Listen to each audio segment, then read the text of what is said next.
Hey, Pardon My Take listeners, you can find every episode on Apple Podcasts and Spotify. Prime members can listen ad-free on Amazon Music. On today's Pardon My Take, football is all the way back. We're going to talk Lions-Chiefs. What a win for the Lions. We are going to preview every single game for week 1. Fantasy Fuccbois are back. Our picks. An incredible interview with Dan Patrick, good friend of the show. Caught up with him. He's got a new book out right now. Go buy it. Support our friends. We also have a very special presentation from Jake Marsh on Obama possibly being gay. So we're going to cover everything. And then we finish up with Fyre Fest of the week. But before we get to all of that, I wanted to quickly bring up my good friends at Paramount Plus. Listen up, AWL's football season is almost here. It is here. And Paramount Plus is once again your home to stream the NFL on CBS all year long. Visit ParamountPlus.com/NFL right now to get an exclusive offer for Pardon My Take fans, 50% off the annual price for a whole year of Paramount Plus. That's just $2.50 a month to stream all the best games and craziest moments from every single live local NFL on CBS game this season. That includes the regular season through the playoffs. And remember, this year, Paramount Plus is your streaming destination for Super Bowl 58 as well. Paramount Plus also gets you an all-access pass to 24/7 NFL content all week long with CBS Sports HQ, Fantasy Football Today, NFL Slime Time, and more, all for just $2.50 a month. So add it all up, and it's hot seat corporate America, cool throne NFL fans, and your wallets. Stream Paramount Plus on any device at home or on the go and catch another action-packed, unpredictable season of the NFL on CBS. Streaming on Paramount Plus. Sign up at ParamountPlus.com/NFL for 50% off today. Offer ends 9/20. Annual plan only. Terms and conditions apply. Again, go right now. Stream Paramount Plus on any device at home or on the go and catch another action-packed, unpredictable season of the NFL on CBS. Streaming on Paramount Plus. Sign up at ParamountPlus.com/NFL for 50% off today. Offer ends 9/20. Annual plan only. Terms and conditions apply. Okay, let's go.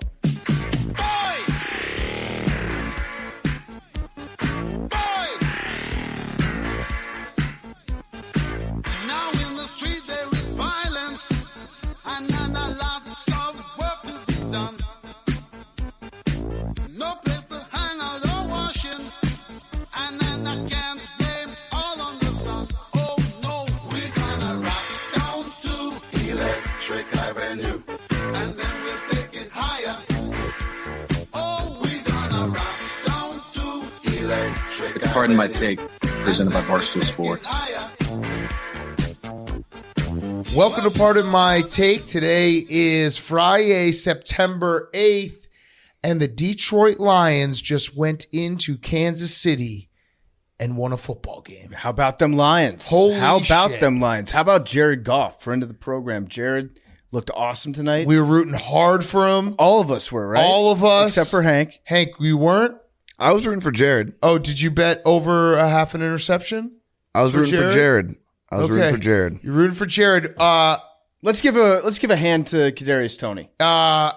He needs one. Yeah, he needs two. What do you think the conversation is right now between Patrick Mahomes and Kadarius Toney? Do you think he says he just throws a box at him? Kadarius, I want you to keep your head up because it's a long season. We're gonna need you. We're gonna out there catch a game-winning touchdown next weekend, buddy. I actually think the Chiefs would have won that game without Kadarius Toney. Yeah. He gave them a pick six. He then dropped that ball at the end of the game where it was just easily catchable. He dropped that, third down conversion when the guy ran across his face. He was god-awful. And listen, Chiefs fans, you've had a lot of great years.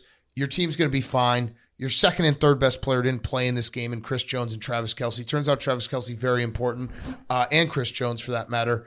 This night, though, was about the Lions. And the Lions, like Dan Campbell coming into the game, nuts on the table, going for it on fourth down on the their own 16-yard line, fake punt. I fucking love the guy. Yeah, he doesn't change. And you should know this about Dan Campbell, too. It's not like he hasn't done this before. If you're the Chiefs, you should have probably been prepared for that fake punt because Dan Campbell absolutely loves to do insane shit early in the games. and it worked out for him this time. The Lions offense looked pretty good in the first quarter until they snapped the ball into their own wide receiver's dick. Yeah, that kind of hurt And them. then at that point, they didn't really do much for the next, 2 quarters on offense. Jahmyr Gibbs did look good on the outside. Montgomery looks good on the inside. Jahmyr Gibbs, I think it's a rookie thing. So outside on the bench, you mean? Jahmyr Gibbs? Yeah. He wasn't in the game that much. But when he got what I'm saying is when he got the ball on the outside, he's got those fresh rookie legs. He's got to work a little bit on the vision. He treaded close to Trent Richardson territory where there were a few gaps that he had that he just ran the opposite way. Yeah. So give the ball to Montgomery on the inside, give the ball to Gibbs on the outside for right now. But yeah, Dan Campbell, well-coached team. Very well-coached It was team. cool to see because obviously the Lions have been probably the most hyped team in the offseason, the way they finished last year, the fact that Dan Campbell is the man, and then to come in to Kansas City on banner night and back that up, it was fucking awesome. I'm happy for – this has got to be one of the best Lions victories in the last 30 years. Yeah, it's huge. This is massive for them. And now it felt like they were gonna get into the territory where they get the moral victory and then they can build off that. We almost beat the world champions. But no, you went into their house, you ate their lunch, and now you're going home and you're feeling good about yourself. So I got one thing that if you're a Chiefs fan listening to this right now, again, I think you're going to be fine because you have Patrick Mahomes. He is Superman, and you are going to get Travis Kelce back. Travis Kelce apparently was pleading to play, and they're like, no, we're trying to win a Super. What was They that? should have let him play. They should have let him play. I thought they were okay at the tight end position tonight. Yeah, no, they were. But Travis Kelce still is that guy who will, these big third down conversions. He's just always there. I actually think that they obviously need more help on the outside at wide but he receiver. can play everywhere. If they had one solid wide receiver and then the current tight ends that they had tonight, I think they might have won that game. Or just erase Kadarius Toney. Just if you take just his body take him out. away, and just have someone run his routes, but never get the ball. Yeah, you win that game. Just use him as a decoy. But I have one thing that Chiefs fans need to be worried about. I got one too. It's one name. And his name's Matt Nagy. Okay, well, yeah. So because that's kind of the same thing I was going after. Eric Bieniemy is no longer with the Chiefs, and Chiefs fans, you saw Matt Nagy in all his glory on that 3rd and 2 when they got so cute and they did a direct snap, I believe, to the tight end maybe, and a kind of end around play where they took the ball out of Patrick Mahomes, the best football player in the world. They took the ball out of that guy's hands and got cute.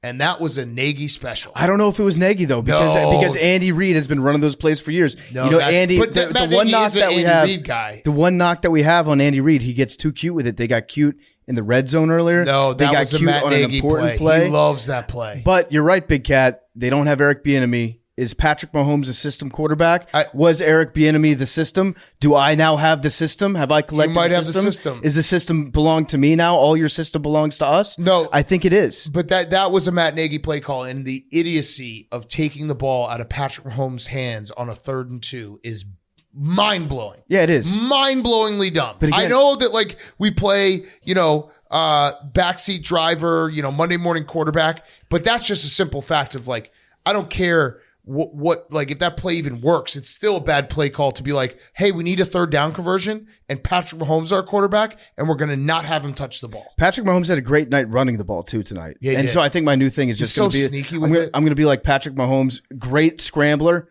excellent runner of the ball, but he needs to learn how to stay in the pocket and be a true passer. Pete Prisco. Yeah, listen, I don't like this new age junk. Patrick Mahomes, obviously great athlete, but is he a good quarterback? I don't know. Yeah.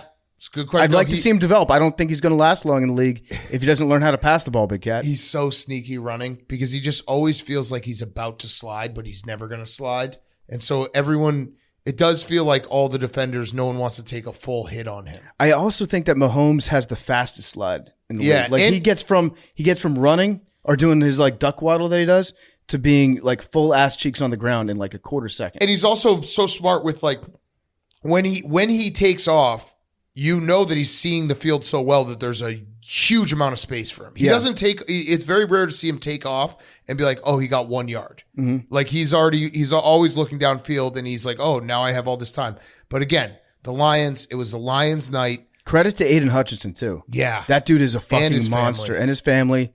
I really hope that the NBC producers, the guys in the truck, were smart enough to cut the mic'd up feed on Mrs. Hutchinson when she went to the bathroom, because you know that pervert Mike Tirico, he'd be listening to that. That's true. I hope they did that. But Hutchinson had 6 pressures on Mahomes, and Mahomes was 2 for 6 when he was being pressured by Hutchinson. But also, Hutchinson made the right tackle and the left tackle cheat tonight.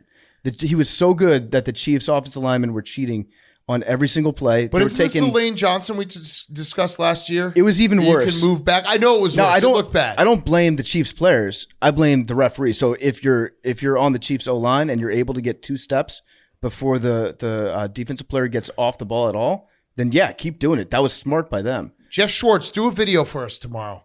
I think explaining this, because I remember watching a video last year where it's like everyone's like Lane Johnson is cheating. It's like, no, technically he's not.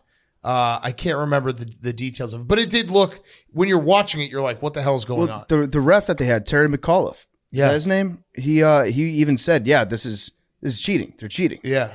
I mean, it's not cheating if you don't call it, I guess. Right. It was actually a well-played game, not a ton of flags. Yeah. Like it was nice to see that. It was nice not to see just flag after flag after flag. And because September's football can be kind of sloppy, we didn't really have that. We had, Mahomes had, Kadarius Toney had an interception, and then the fumble for the Lions. So great game. Great game by Jack Fox, too. I know you're listening right now, Jack. Yeah. Great punting. We sat back and we're just like, there's just no better feeling than watching the first game and being like, we have all the football in front of us. It was good. Big Cat scared me because at halftime, Big Cat was like, I've got a scary stat that I want to say to you. And I was like, don't say it, because I thought Big Cat was going to do the thing that I'm going to do now, but I'm going to use it as an example of what not to do. Yeah, I don't do this until at least like October. When you're like, we actually are so much closer to the season being over right now. No, I don't do that. Which is a fucked up thing to say. I don't do it till like week 9. I thought 9. Big Cat was going to come at me with that, but instead he dropped the most depressing stat of all time on me. Do you want to say it? Yeah. I don't know why this popped in my head. It just did. I was just thinking about the Super Bowl. You know, when you're watching the first game, you're like, road to Super Bowl starts here. Get a little romantic about the whole thing. Football is like a guy's romance language. And I realized that this 2023-24 season is the last full season that PFT and I will watch in our 30s. So next, that sucks. 2025 sucks so Super Bowl, we will both be 40. Now, the Barstool Sports main account posted this, and it hurt me more than it hurt you because there was a lot of people who were like, Big Cat's not 50. So that hurt. I think I need to do a little touch up on the old hair. I do have like half the population thinking that I'm 28 because I say it all the time as a joke. Well, you kind of think that too. I sometimes. Not anymore. But I'm 31 now. You know what though? We're gonna find we have whatever it is, 16 months to figure out a way out of this.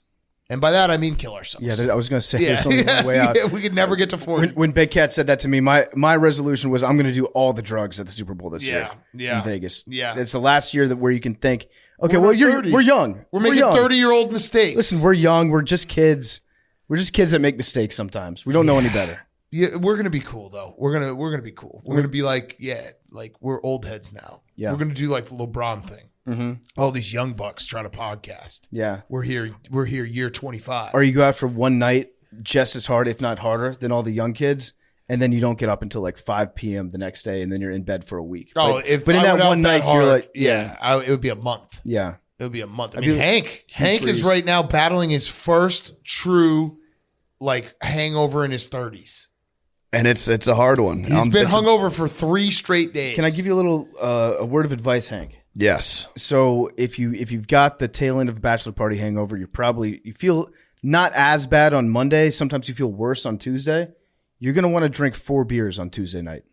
Well, it's Thursday night. I know, but I'm saying in that situation, if you have like a 3-day weekend, you come down off it. Tuesday, you don't feel that, or I guess it was a 3-day weekend, so Tuesday you might not have felt that bad. No, I did. Well, then drink 4 beers. You drink 4 beers and you feel like you're golden again. I've only seen this happen once. I had a buddy do this one time, and it was the most genius thing I've ever seen. We went to a bachelor party. It was one of those like Thursday night to Sunday morning ones. I think it was in Charleston. He booked a hotel in Charleston on Sunday night, and he just like, as all of us went to the airport just in shambles, he just went to a hotel and just slept in like a cold hotel room for like 15 hours, then went home. It's great. On Monday. It's a good call. But also the 4 beers. Yeah, and the 4 beers. You're going to make it. We're through. We're through. Are you? Yeah, it's the weekend. Not really. Yeah, it's Friday. No, well, it's the weekend. It's a work day. Morning. No, it's the weekend. It's a work Friday day. is the weekend. Are you working? If I've learned one thing this past few weeks, it's that cows and bulls are the same species, and give away the whole Fridays show. are the weekend. Yeah. Stay tuned. All right. Well, yeah. And speaking of, we should say we'll be at Max is running the 5K on Saturday morning. I'll be there. Montrose Harbor. Plug Paul's God. 5K. Same. Go buy the new apple crisp and pumpkin spice Stella Pumpkin Blue coffee. spice, I like that. Pumpkin spice apple crisp is the best. It is a tailgate, cold Big Ten morning dream. I will say this: the only other thing I'll say about the bachelor party come down hangover is Sounds that like you're still hungover.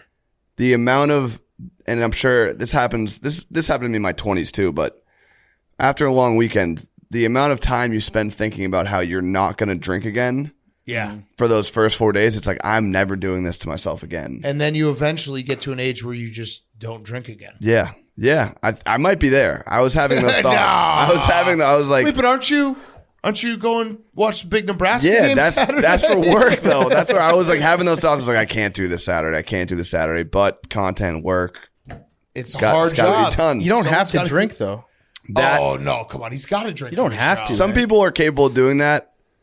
Like being in a drinking atmosphere, not drinking. I am not one of those people. Yeah. I can not drink, but I have to remove myself from the equation. Yeah. If I'm in a bar, I won't drink getting liquor. hammered. I think that's the plan. Just no liquor. Yeah, you got to just be like, no shots. Yeah. That's the rule. Coors no Light. shots. No shots, no vodka drinks, no whiskey drinks. You're going to drink so much liquor. No this lager Saturday. drinks? Coors Light.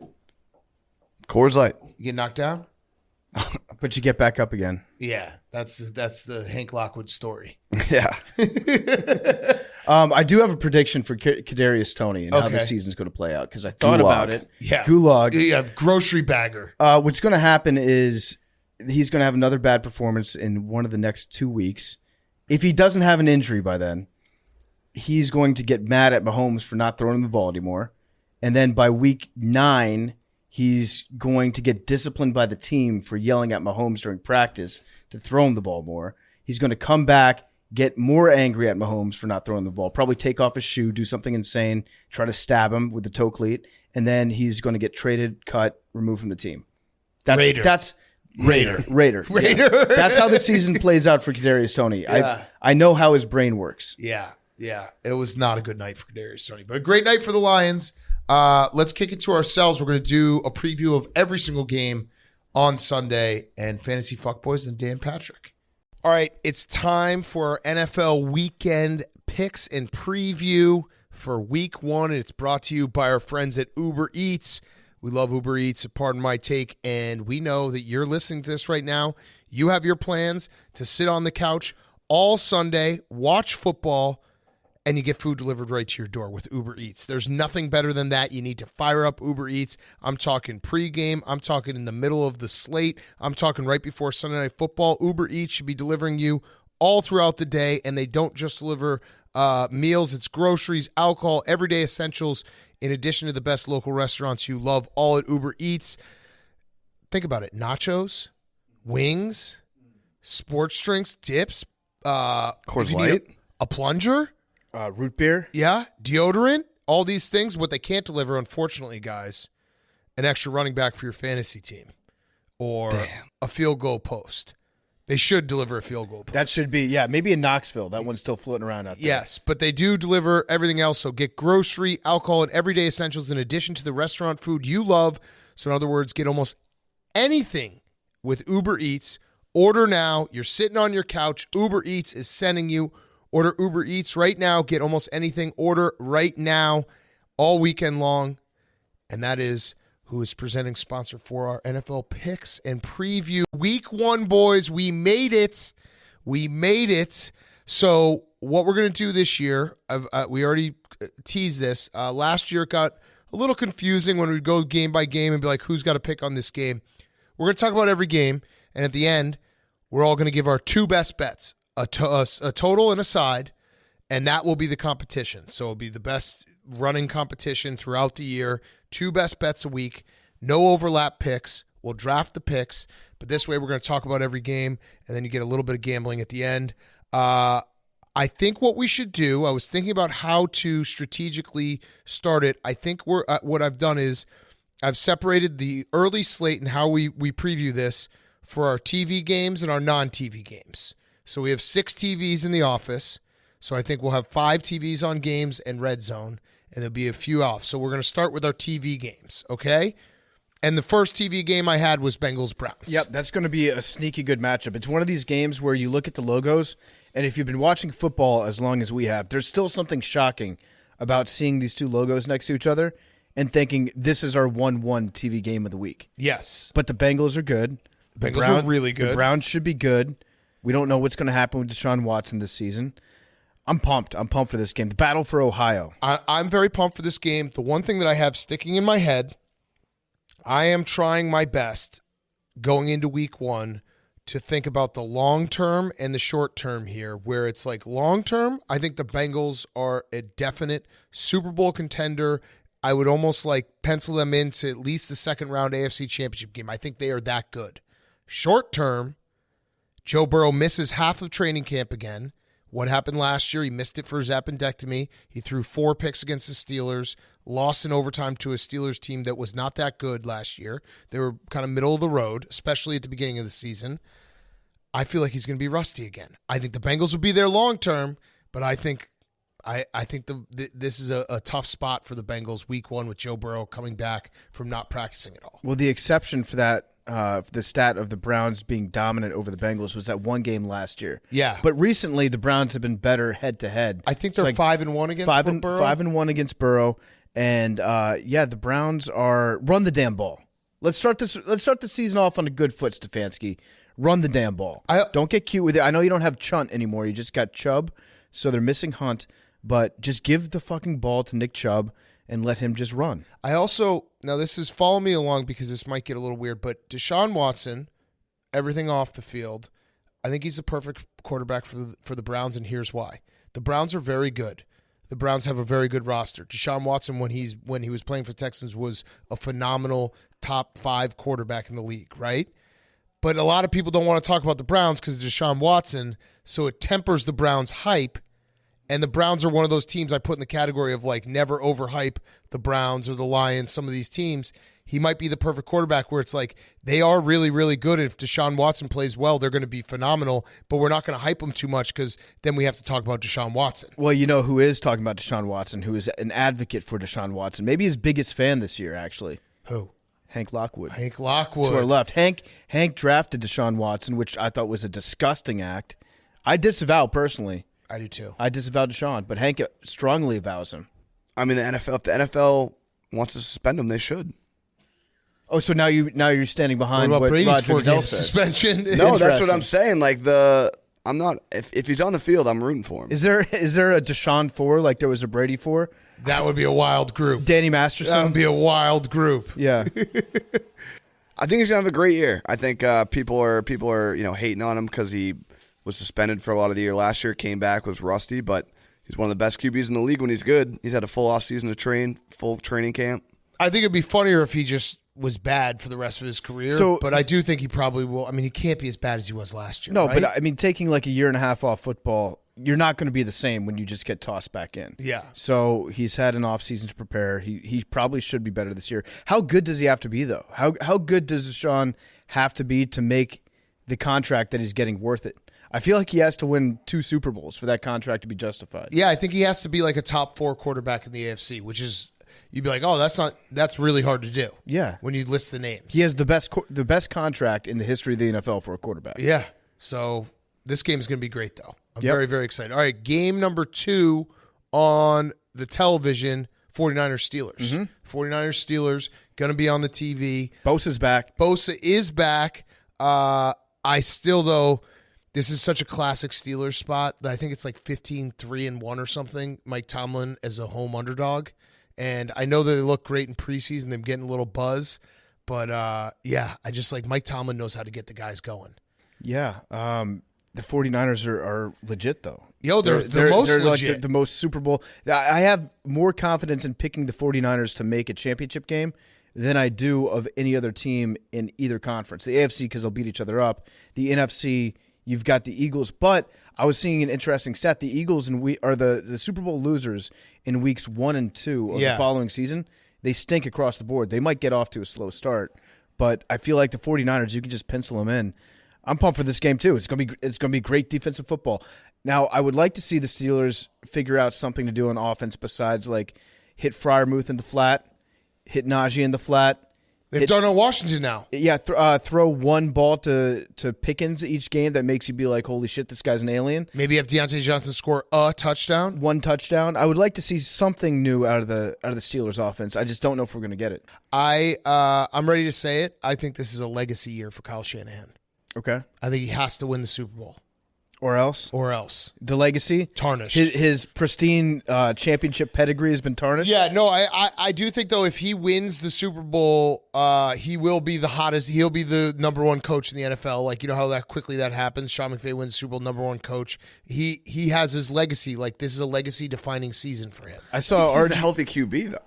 He needs a healthy QB. You can't blame last year on Kyle Shanahan. No, I don't. But, I mean, he is considered one of the best coaches. I think he's a phenomenal coach. Everything is on this team. They've paid everyone. Like, they can't pay everyone what they're paying them forever. Everyone's gotten a new contract, hasn't he? Like Debo, Kittle, Bosa just got a contract. What about Warner? Is he getting paid yet? I think he got a contract. So, like, they basically have to do it with Brock Purdy because they're paying everyone else, which is a good strategy if Brock Purdy could be good. If Purdy looks bad, I'm going to start the bring in Phillip Rivers movement. Yeah. What's changed in the last 6 months? What did Phillip Rivers have 6 months ago that he doesn't have now that you would consider bringing him in on this team? Another kid. Another child. Yeah, if Purdy struggles, and I am officially a believer in Purdy.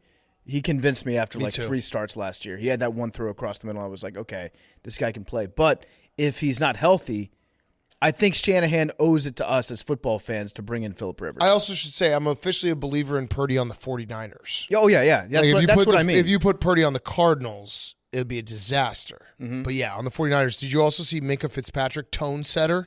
He put ropes around the Steelers' locker room around the logo in the locker room. Don't touch it. No more stepping on it. It's the little things. He said something as small as keeping our logo clean. It's simple, but it means a lot. Yeah, don't touch it. That's a hockey thing, right? Yeah, it is a hockey thing, but I like it. Mm-hmm. Tone setter. Can I throw in one thing at the end of each game? I have one nugget prepared for you. Yeah, go ahead. Yeah, give us your nuggets. So I have a new segment called Nerd Nuggets. Okay.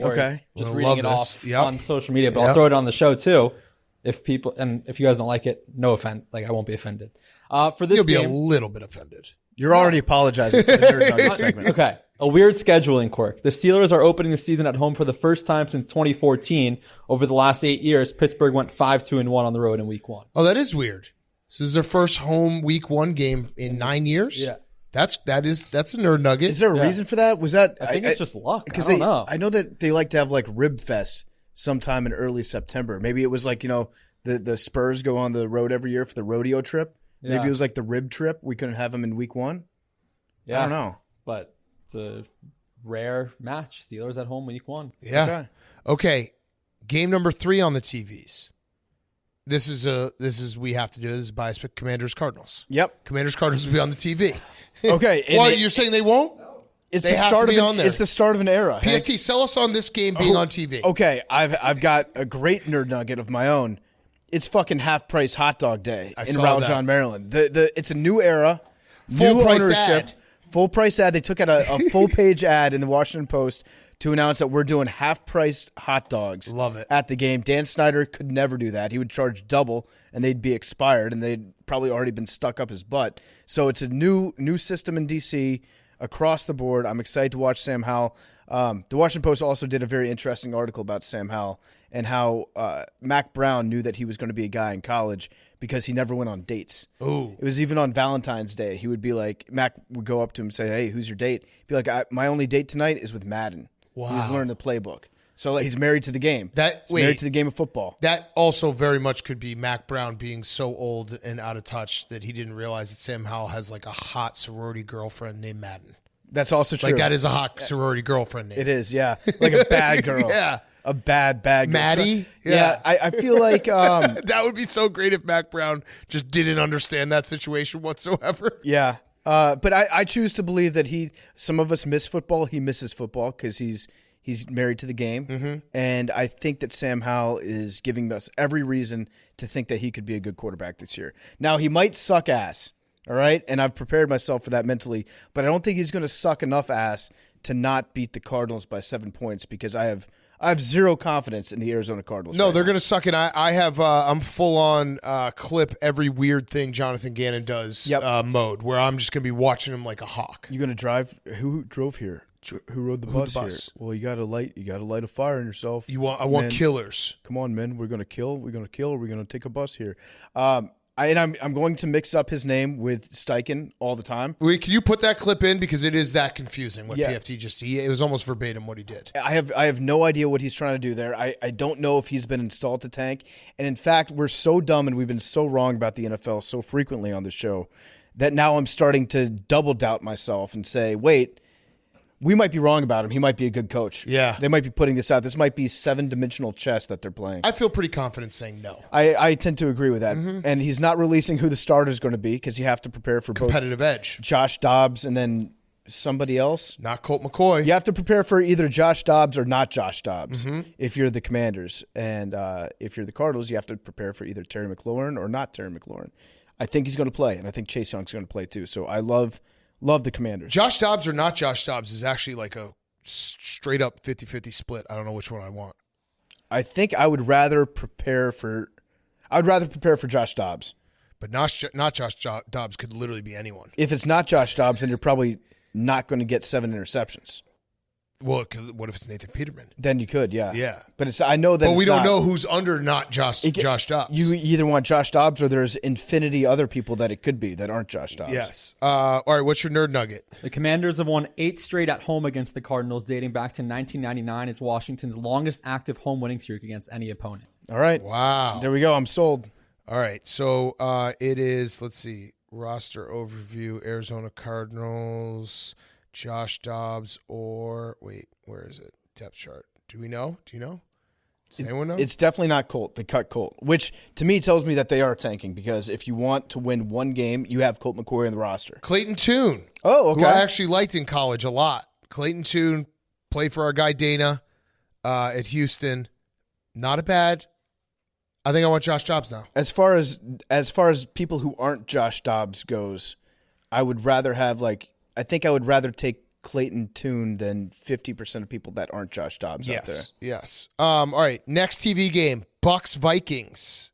Ugh. Baker Mayfield. Yeah. There's after the first two, it gets a little.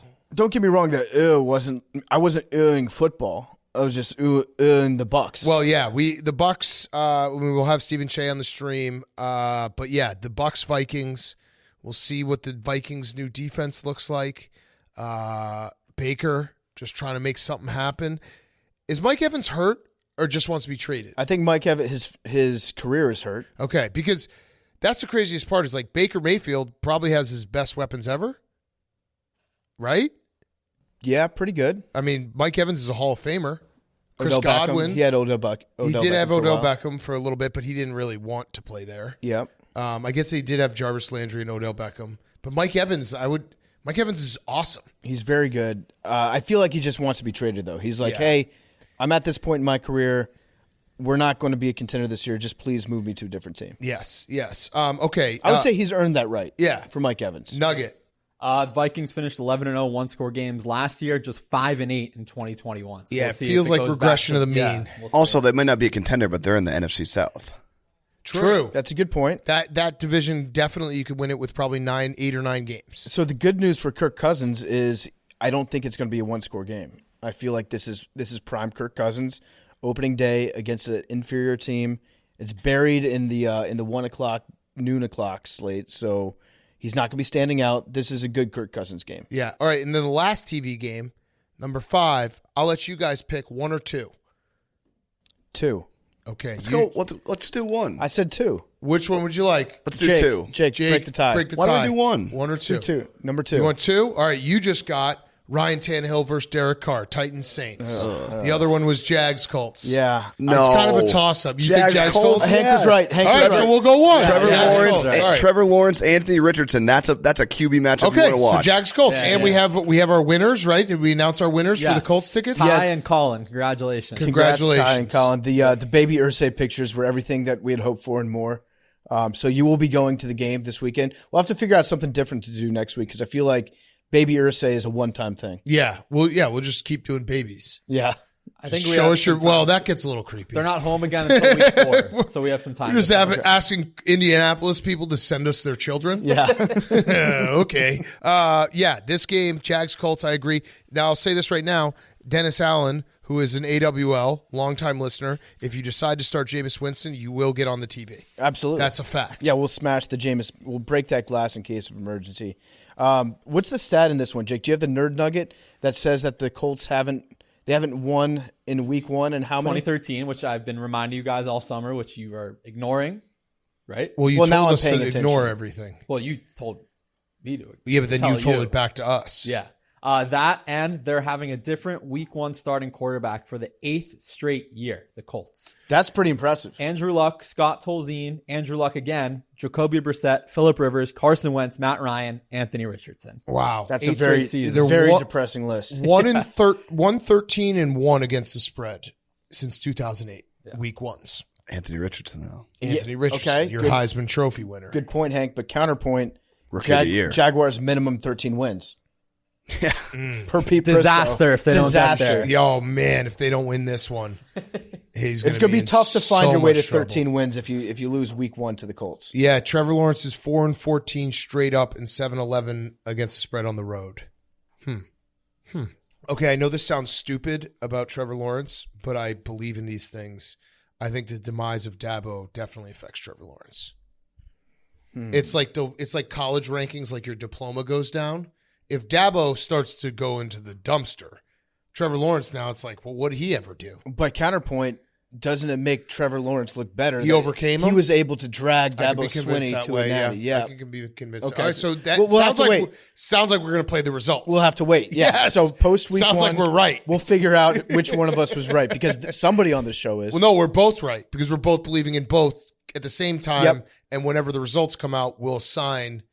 Yeah, It's called the playing every storyline. side. That way I always come out on top. Yeah, it's predetermining storylines, and then we fit in the pieces at the end. I keep expecting Trevor Lawrence to just wow me and come out week 1 with slightly shorter hair. And then I could fully believe in him. Then I could be like, this dude can win a Super Bowl. Yeah, but no, He won't. All right, other games: Panthers, Falcons. This game's going to probably stink, although I'm high on the Falcons. We didn't even mention that Arthur Smith created the Joker position for Cordarrelle Patterson. Yeah. That ruled.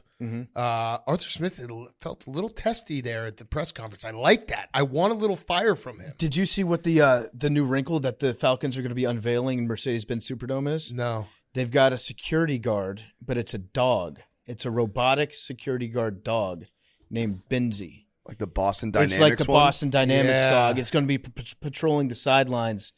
I think they need to re-sign Michael Vick to take care of this thing because this thing is freaking me out. Nobody wants the weird robot security dogs. Bezos and Boston Dynamics have been pushing those weird fucking dogs on us for years. Yes. We don't want it. We don't want those dogs. No, thank you. But anyways, that's my fun. That's my man meat as Like opposed it. to Jake's nerd nugget. Like, yeah, I think the Falcons are going to win this game.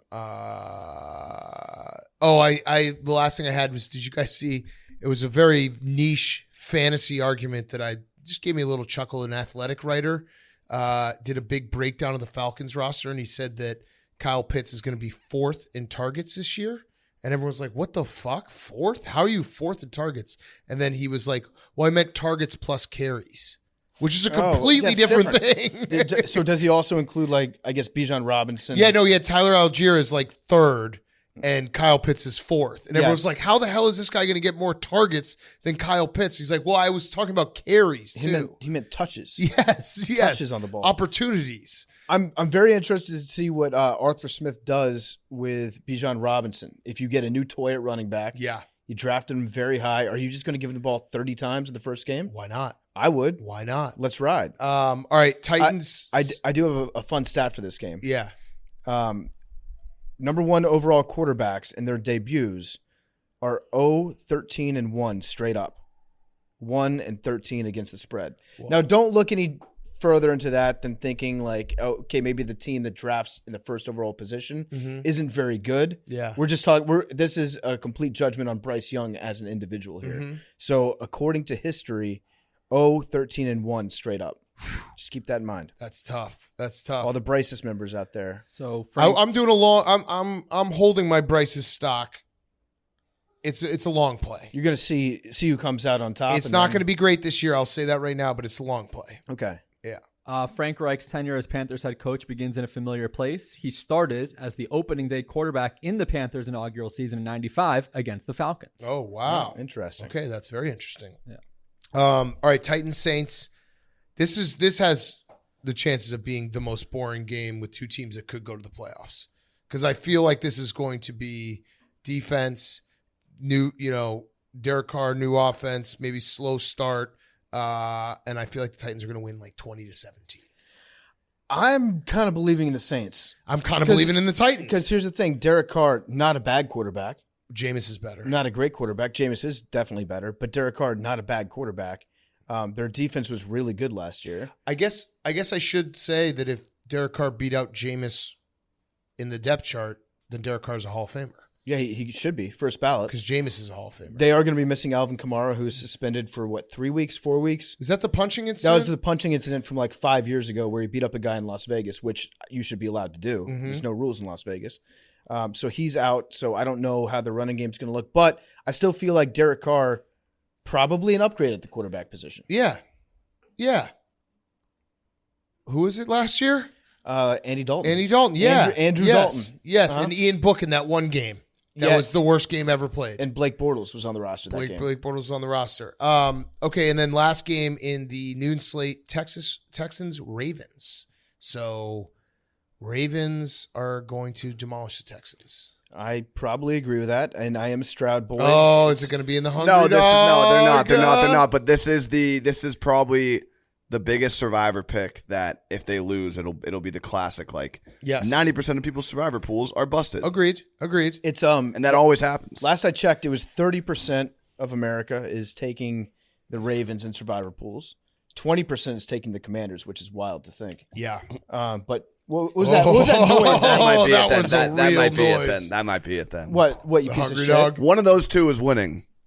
You're gonna take The I know, you're Commanders gonna or the take the Commanders or Cardinals. the Cardinals or the You're Texans gonna take the will Cardinals. I know it. I just know you are. win. Yeah, probably will. Yeah, just do it. But this is a new look Ravens. They got wide receivers for the first time. That's going to look very unusual to see the Ravens throwing the ball downfield. Yes. So- yes. I think Lamar's going to have an awesome year. Yeah. I'm high on Lamar this year. All right. Afternoon games. Packers, Bears. I've said this on many platforms, but I do. It's a slightly hyperbolic, but I do think that this might be the biggest game in Bears franchise history. And I know it's good week you didn't one. set yourself up then. Yeah, right. It's good that I'm not putting too much weight into this game. But yeah, it feels so significant because it is the Packers, because it's Jordan Love's first, real season. Justin Fields' big season, hopefully coming up. There's been a lot of shit talk, a lot of people talking about Justin Fields sucking. I'm so excited to see this Bears offense. Who are these people that thinks that Justin Fields sucks? A lot of people do. I mean, a lot of people do. He's very good. Yeah, I know, but a lot of people think He's he very sucks. good. There's a lot of people who think he's trash. Well, I would disagree with that. I Now, would disagree a lot. I think the Bears are going to win this game, Big Cat. But I did go back and I watched some of the All-22 on Jordan Love, and I saw that one pass that he threw that went like 70 yards. Yeah. He was rolling out to his left. There was one pass That in was the a good preseason pass. that made me nervous. It was a really good pass. It's just going to be a really sad day. But this, you know what? This is why the AWLs are AWLs. I know what they're rooting for. They're rooting for, I will be as sad could be for a week one loss. Because, week one, you shouldn't get that down. Mm-hmm. I will be as down as I could be. Is Christian Wood playing? I don't know. He's got a hammy. But I think he was just limited in practice. Either way, the Bears are ready to Christian go. Watson. Christian Watson. You're not gonna like this one. Go ahead, What? Memes. Oh, God. Christian Watson did not practice again today. Okay, good. He's a problem. Mm-hmm. So Jordan Love, obviously the third quarterback to start a season opener for Green Bay since '93. You're going to have to clean this up, Jake. Jordan Love will become the third quarterback to start a season opener for Green Bay since 1993. Both Aaron Rodgers and Brett Favre were winners in their first Week 1 starts. Yeah. Well, you know what? Fuck teams like the Patriots, no disrespect, Hank, and the Packers. Yes. That have gotten to enjoy, and for a while the Colts, who get to enjoy just decades of consistency at quarterback. This has been my argument about anyone out there a Bears fan who's wavering at all on Justin Fields, Jordan Love, this whole dynamic. Just go all in. Blind faith. Go all in with Justin Fields and go all in saying that Jordan Love's going to suck. Mm-hmm. What's the worst thing that could happen? You could be wrong. We just go right back to where we've been for the last 25 years. Yeah. Where the Packers have a Hall of Fame quarterback and the Bears are searching for them.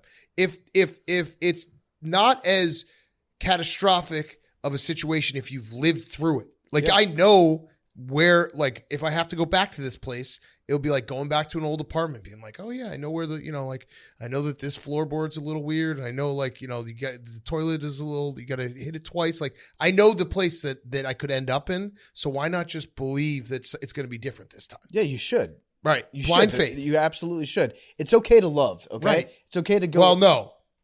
Oh yeah, it's okay to field. It's okay to feel. It's okay to field feel emotions. Field your field. Yes. Your fieldings. Yes. And just lean into it. This is a rare chance that you have if you're a Bears fan. There's no chance that he sucks. He's not a sucky quarterback. Jordan Love? No. Fields. Oh, okay, all right. Yeah. He's not bad. He's really good. He did things that I've never seen a quarterback do last year. I think he's going to be better. He's going to have a better career than Trevor Lawrence. I'm going to stand by that commitment. Let's go. I said it for my balls one time last year, not for my brain. Feel it. But sometimes I'm fielding my fieldings right now, and it's coming from my balls. I saw someone say by the end of the season, Justin Fields would be the second best quarterback in the NFC. That's a good take to have because there's not a ton of quarterbacks in the NFC, but it feels good to say. Yeah. Okay, Raiders, Broncos. I actually think the Broncos, here's my theory. I don't think the Broncos are going to be very good overall. I think this game they're going to be very good because Sean Payton is going to call the best game of his life. And then when Russell Wilson eventually regresses, he can be like, look, you saw what I was able to do for a couple weeks here. So it's not my fault. I actually think that the Raiders are going to be a historically bad team this year. I think all the signs are pointing to the Raiders just completely imploding on themselves. And I'm going to really enjoy watching that. The curse of cutting Will Compton. That's what I say. Yeah, I like that. I like that a lot.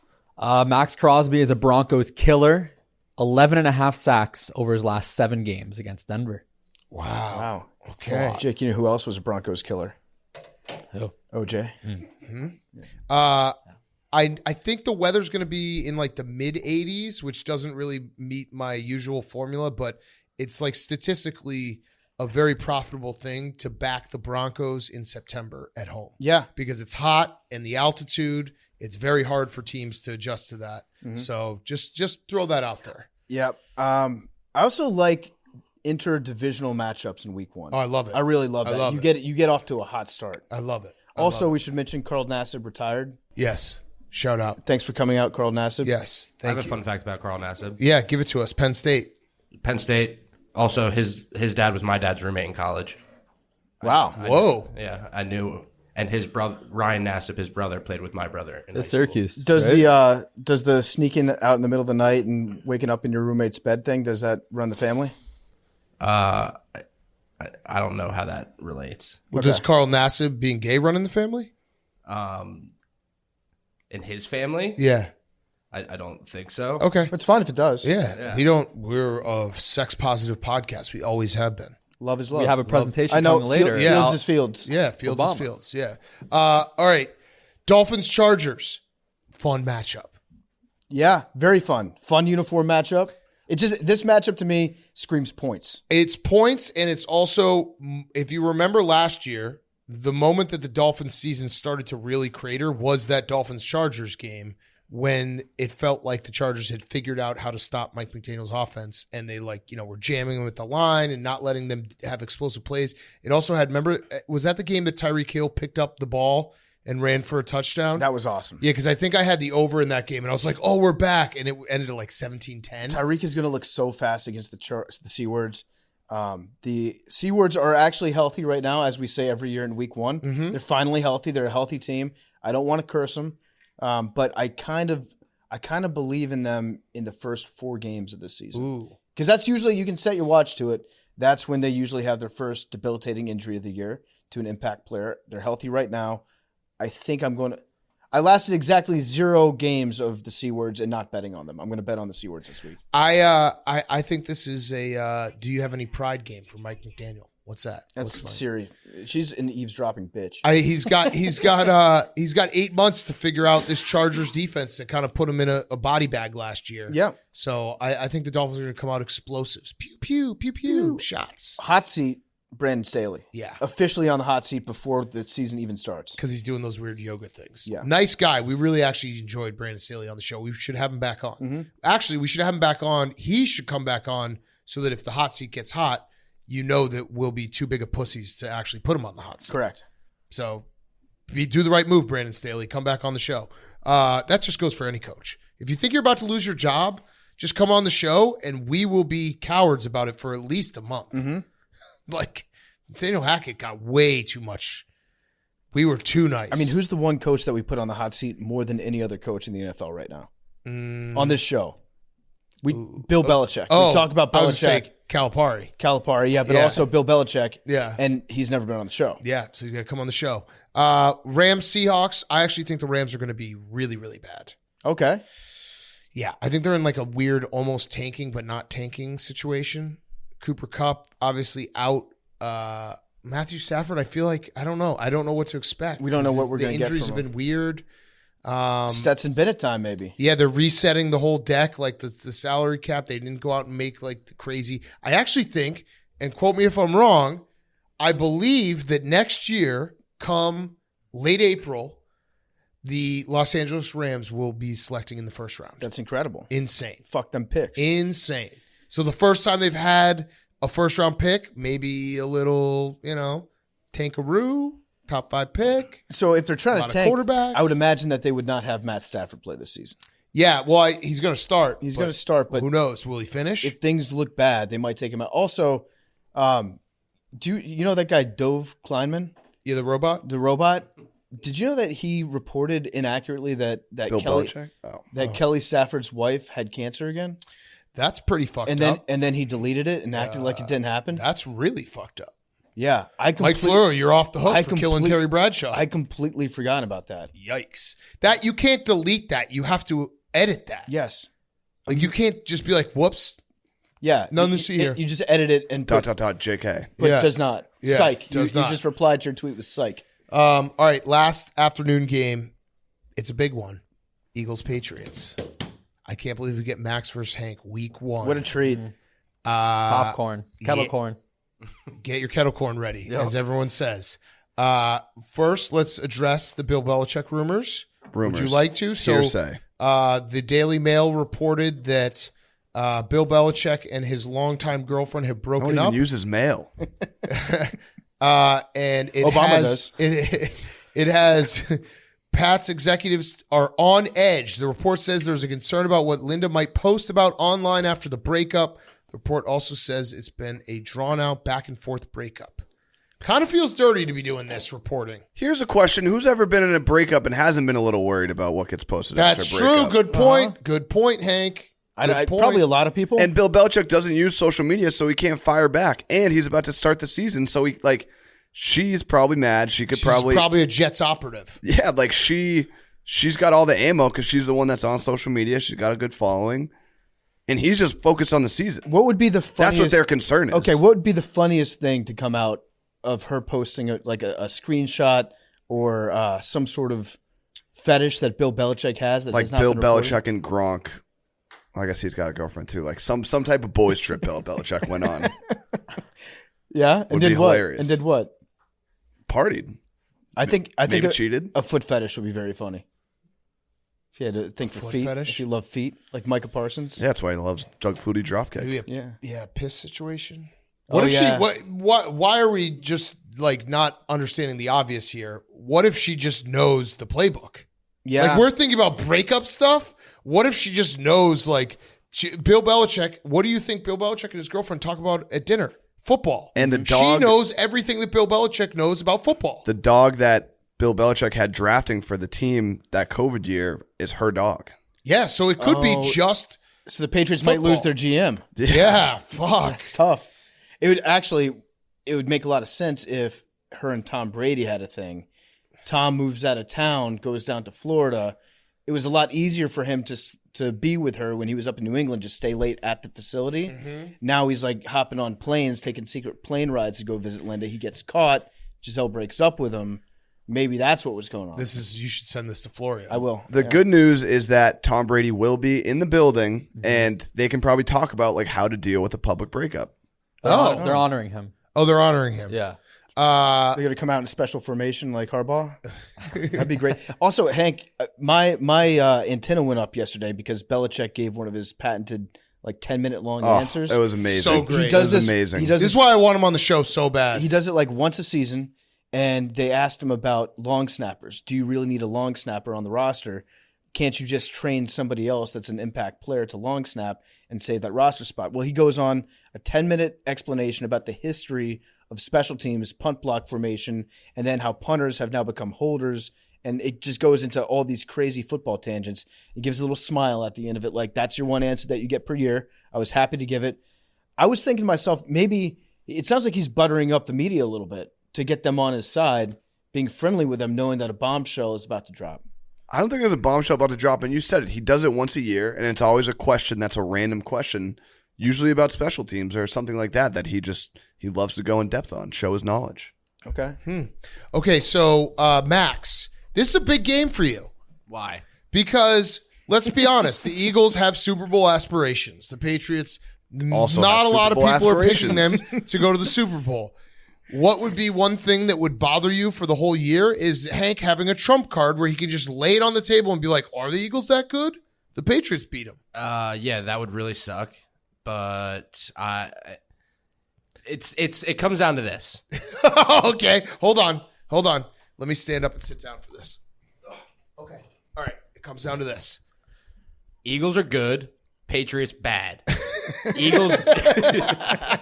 Eagles D-line, best pass rush in the league. Except in the Super Bowl.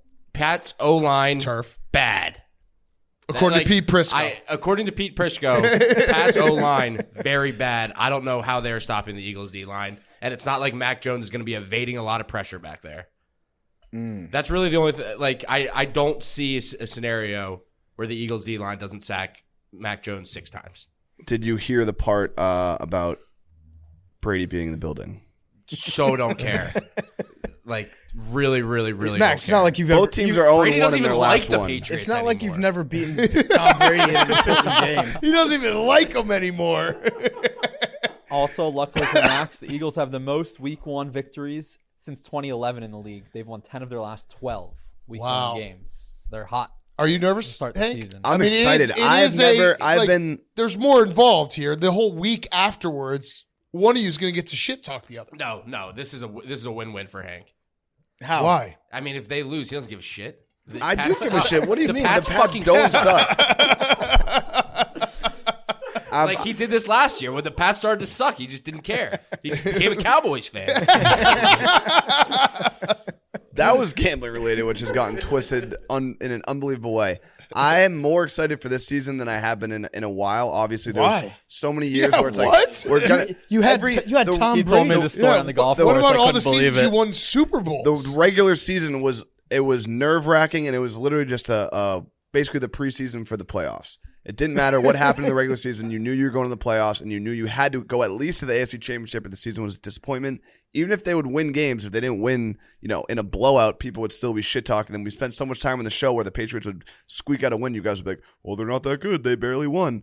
This year, no expectations. Everyone thinks they're going to suck. Everyone thinks the fucking Jets and the Dolphins are like two of the greatest NFL franchises of all time, and the Patriots get to play spoiler all year long. It's exciting. Wait, Wait, spoiler means you're bad. We get to play spoiler. That means you're bad. But they're going to play spoiler means you're all eliminated. season. Playing and you're spoiler ruining week other one teams' is season. bad. You're No, gonna, he's saying that they're going to spoil themselves into the playoffs.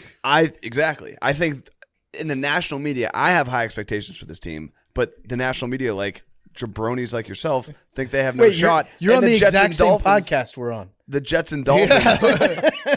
I said, like I yourself. think the Patriots aren't going to be bad. I just think their they're gonna be division good. is so fucking stacked that there's very thin margin for error for any team in the AFC East. But the Patriots operate as a team that's much better with less margin for error. The Jets and the Dolphins are just notoriously joke franchises. People are expecting them to like overcome all this stuff and ride into the playoffs. You really are a Cowboys fan. We're America's team. This is what a Notre Dame Cowboys fan would say. You said, and Duke. Dude. You said we're America's team. Our franchise is a real franchise. The other franchises are jokes. Hank is looking at the It's colors. true. You're looking at the colors and saying, Could you ever see a franchise like the Tampa Bay Buccaneers winning a Super Bowl? No. Well, they're they a had joke. Tom Brady. That's a like basically the only reason they won. they had to Fact become, or fiction? They had to Fact. become Defense is pretty good. the Bucks had to become the Patriots to win. Yes. Yeah. Tom Brady and Gronk. Yeah. Yeah, true. All right, so Hank, give me your official Patriots record prediction this year. Uh, How many wins are you going to spoil? the show? 11, 11. So how many losses is that? 7. Okay, Good math. 18 games. Good math, 6? Hank. 6. I thought they switched to 18. 18 weeks. Yeah. One bye. Yeah. Okay. Got it. All right, we're excited for this game. We'll be streaming this game. This will be going on during Bears-Packers, so PFT will be sitting nice 1-0 at this time. Yep. I'm jealous of you. Number one in the NFC East. Yeah. I'll be wearing a Brady jersey, nuclear missile on the Pats. Ooh. I'll be wearing a new football guy shirt. Nice. Oh, yeah. Way to support Plug the team. God, yeah. Okay, Cowboys-Giants, last game, Sunday. I don't know. I just don't – I know that everyone's like the Cowboys are so good. I know we talked about this Pete Prisco, but like Mike McCarthy's fat. Dak Prescott throws interceptions. You clearly didn't read the news this morning, Big Cat. Oh, no. Because the Dallas Cowboys have been training with Navy SEALs this shit. offseason. But not Mike McCarthy. Not Mike McCarthy. No. So the Cowboys were training with SEALs.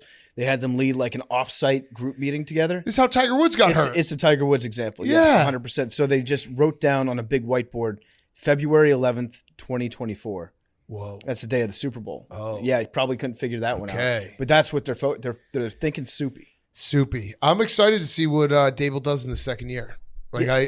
I think he was the best coach in the NFL last year. The one thing I have to be fair, if we're going to say that the Vikings could potentially regress the mean on their one-score wins, the Giants also did have a lot of those wins. Mm-hmm. They had a lot of weird wins where things kind of like the ball bounced their way in the fourth quarter. So sustainability, I don't know. I do think both teams are going to be very good, though. I think Giants. Giants, I think the wheels Giants are coming and off the points. Cowboys. Dak Prescott has dominated the Giants. He's won Yes. 10 in a row. His last loss against them came in 2016. To put that in perspective, Daniel Jones was a freshman at Duke Okay. the last time he lost to them. Whoa. That's wild. No, I know the Cowboys killed the Giants. I think it's like 16-1 or something ridiculous in the last like 10 years or whatever, however many years that is. Okay. We'll do Bills Jets on Sunday. We'll preview it when we recap all the games. Okay, that is the full slate. Let's do our picks. How are we starting? Who starts? Random. What'd you do last time? Random number generator. Yeah. So who's picking? Who are we keeping track of right now? You, Big Cat, Hank, Jake, Max, Memes. It's the people. 6 of us. Okay. And reminder, it's 2 picks a week, no overlapping picks, and the loser has to do a 1-hour live show in Las Vegas where they can only play one song on the guitar if they know it. Yep. It has to be like 3 or 4 minutes. Can't do like a Freebird. yeah. I get to do Freebird. And they can't do like questions from the crowd. It has to be your talent on display, and we will put it on video. We'll do maybe pay-per-view. We'll also second place is opening act for 15 minutes. Yep. Okay, so let's see. Who wants to be number one? Me. Okay, so Hank, you're number 1, 2, 3, 4, 5. I'm number 6. I'm doing the random number generator. Okay. Generate 1. Let's go. God damn it. So Hank goes first. Yeah. You go second, PFT, or I go We second? go clockwise. Yeah. Okay. Sorry, I go But you last get again. it's snake. So you get 2 picks in a row. Whatever. You get 2 picks in a row. Whatever. PFT. Whatever. All right, Hank, your best bet. Oh, is he gonna do it? Is he gonna do it? Do it, bitch. Do it. Do it. Do it to Do my it, face. bitch. Do it to my face. Do it, bitch. I want you to look me in the eye while you do it. Do it, you fucking bitch. I would, but it's a terrible pick, so I'm going to take the Patriots +4. Okay, good pick. Okay, Patriots +4 is your Great pick picking. Against the Eagles. against the Eagles. Okay, I am going to. I have a problem this week, and my problem is I love every single underdog. Literally every single underdog. Story of my life. It is a problem, and I know that that's a problem. I will go though with. I'll go with the Browns +2.5. Oh, Browns +2.5. That'll be my pick. Memes. they're gonna be so drunk in Cleveland. It's gonna be awesome. Going with the Seahawks -4.5. Okay.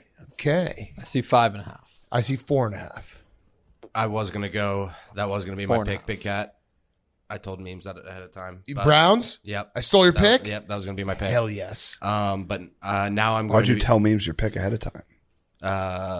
They tell each other everything. There are no secrets between these two correct. girls. I am going to go Steelers +2. Oh, okay. That was my secondary pick, Now Max. I see 2.5 for that. I don't know if these are moving quickly. I get 2.5 too. Great. Give me the half. Give him the Trying half. to keep everyone honest. Well, Max. you weren't doing a good job when you said 5.5. Yeah, and then I It's refreshed. 4.5, yeah. Okay, I'm going to go with Sean Payton calling the game of his life, game of a lifetime. Okay. -3.5 Broncos against the Raiders. Okay. I like that too. Okay, PFT, you got 2 picks. All right, I'm taking commies. Let's All go right. Commanders -7. Mm. Fired a missile on it 2 weeks ago. I feel more confident today. Cardinals. They're going to win by 14. Okay. We're going to win the Super Bowl this year. It's going to be awesome. And then I'm going to go with, for my other one, Totals. yep. Which you can pick in the first, like we Yep. all end up picking spread, but you can, if you like it total the most, you can pick it first. So these are my 2 favorite yeah, picks, so I'm yeah. happy. I'm happy Yeah. with where I'm at right now. Packers, Bears over 42. I like it, Over 41.5. 41 and a 41 and a half. half. Let's go. Okay, it Even dropped better. in the last Even hour. better. I love that. The Bears, they felt like they were over machines last year, Yep. and I feel like they'll be over machines again. Yep.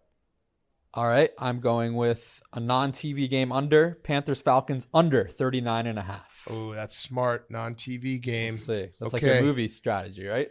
Yeah. Max. I'm going with the one I hate the most, and that is Commies Cardinals over 38. I think it is. 38.5. We'll have that by 38.5. halftime. 38.5. We're going to drop 40 on them by the second quarter. Memes. Memesy.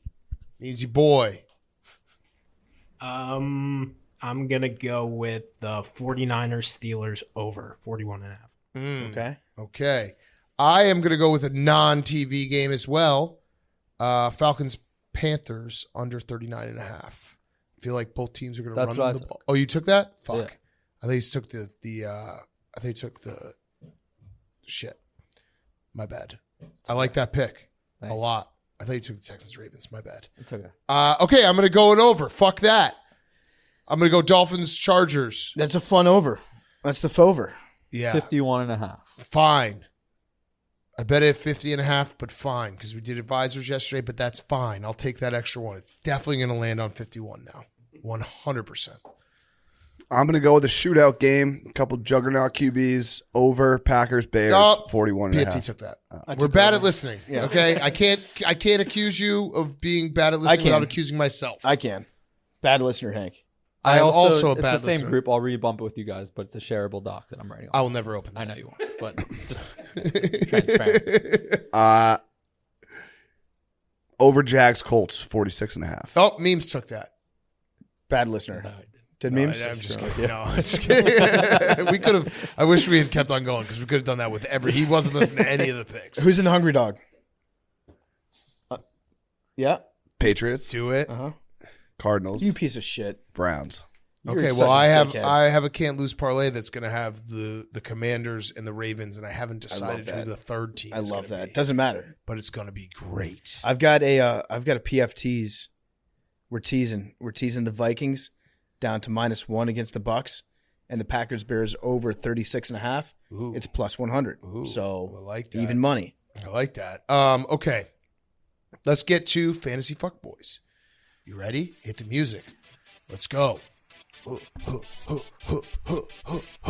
My stardom. Oh, my bad. Yeah, My name is Mikey Rigatoni. Hey, Mikey Rigatoni. Mikey Rigatoni. Rigatoni. My stardom is diarrhea. Yeah, A lot of talk about diarrhea. I've been on the front lines. There's rumors it was a woman.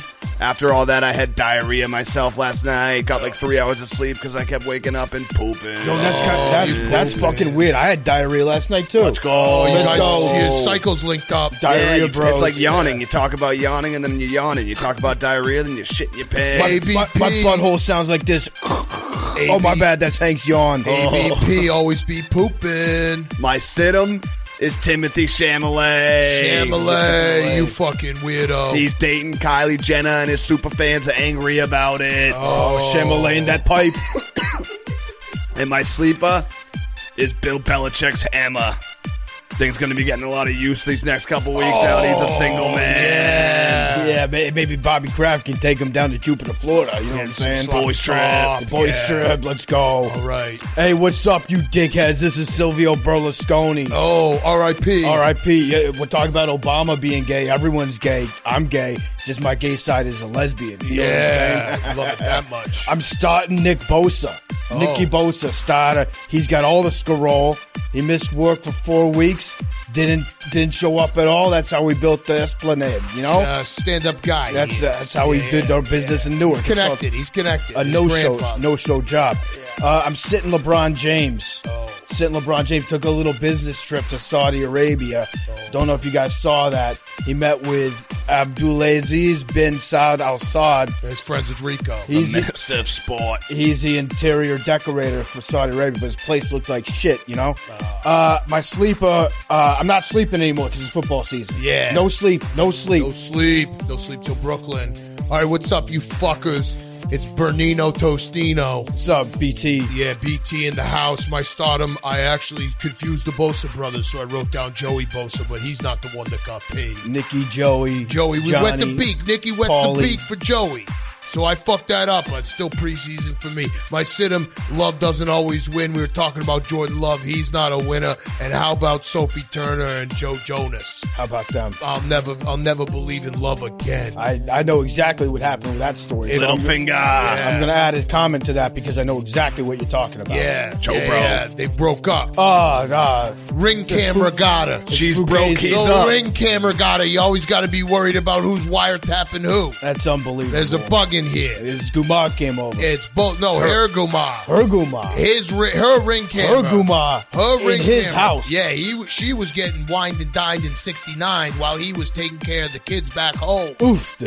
She's broke. Marone. My sleeper is no sleep, just like PFT, but you do it with Stella Blue coffee. Yeah. New flavors. Plug Pumpkin God. spice. Apple crisp. Apple crisp got PFT and Leroy on it as well. Go buy it right now. We got new flavors. 2 phones. Mwah! You One get for the bitches and one for the blow. make a little cappuccino. Do go buy Stella Blue Coffee. StellaBlueCoffee.com. We got 2 new flavors. They're delicious. The apple crisp is awesome. I had it this morning. Big Cat Special. Very good. Big Cat Special. 2 new flavors. Yeah, the Big Cat combo. It's coffee with a little bit of cream. Yeah, baby.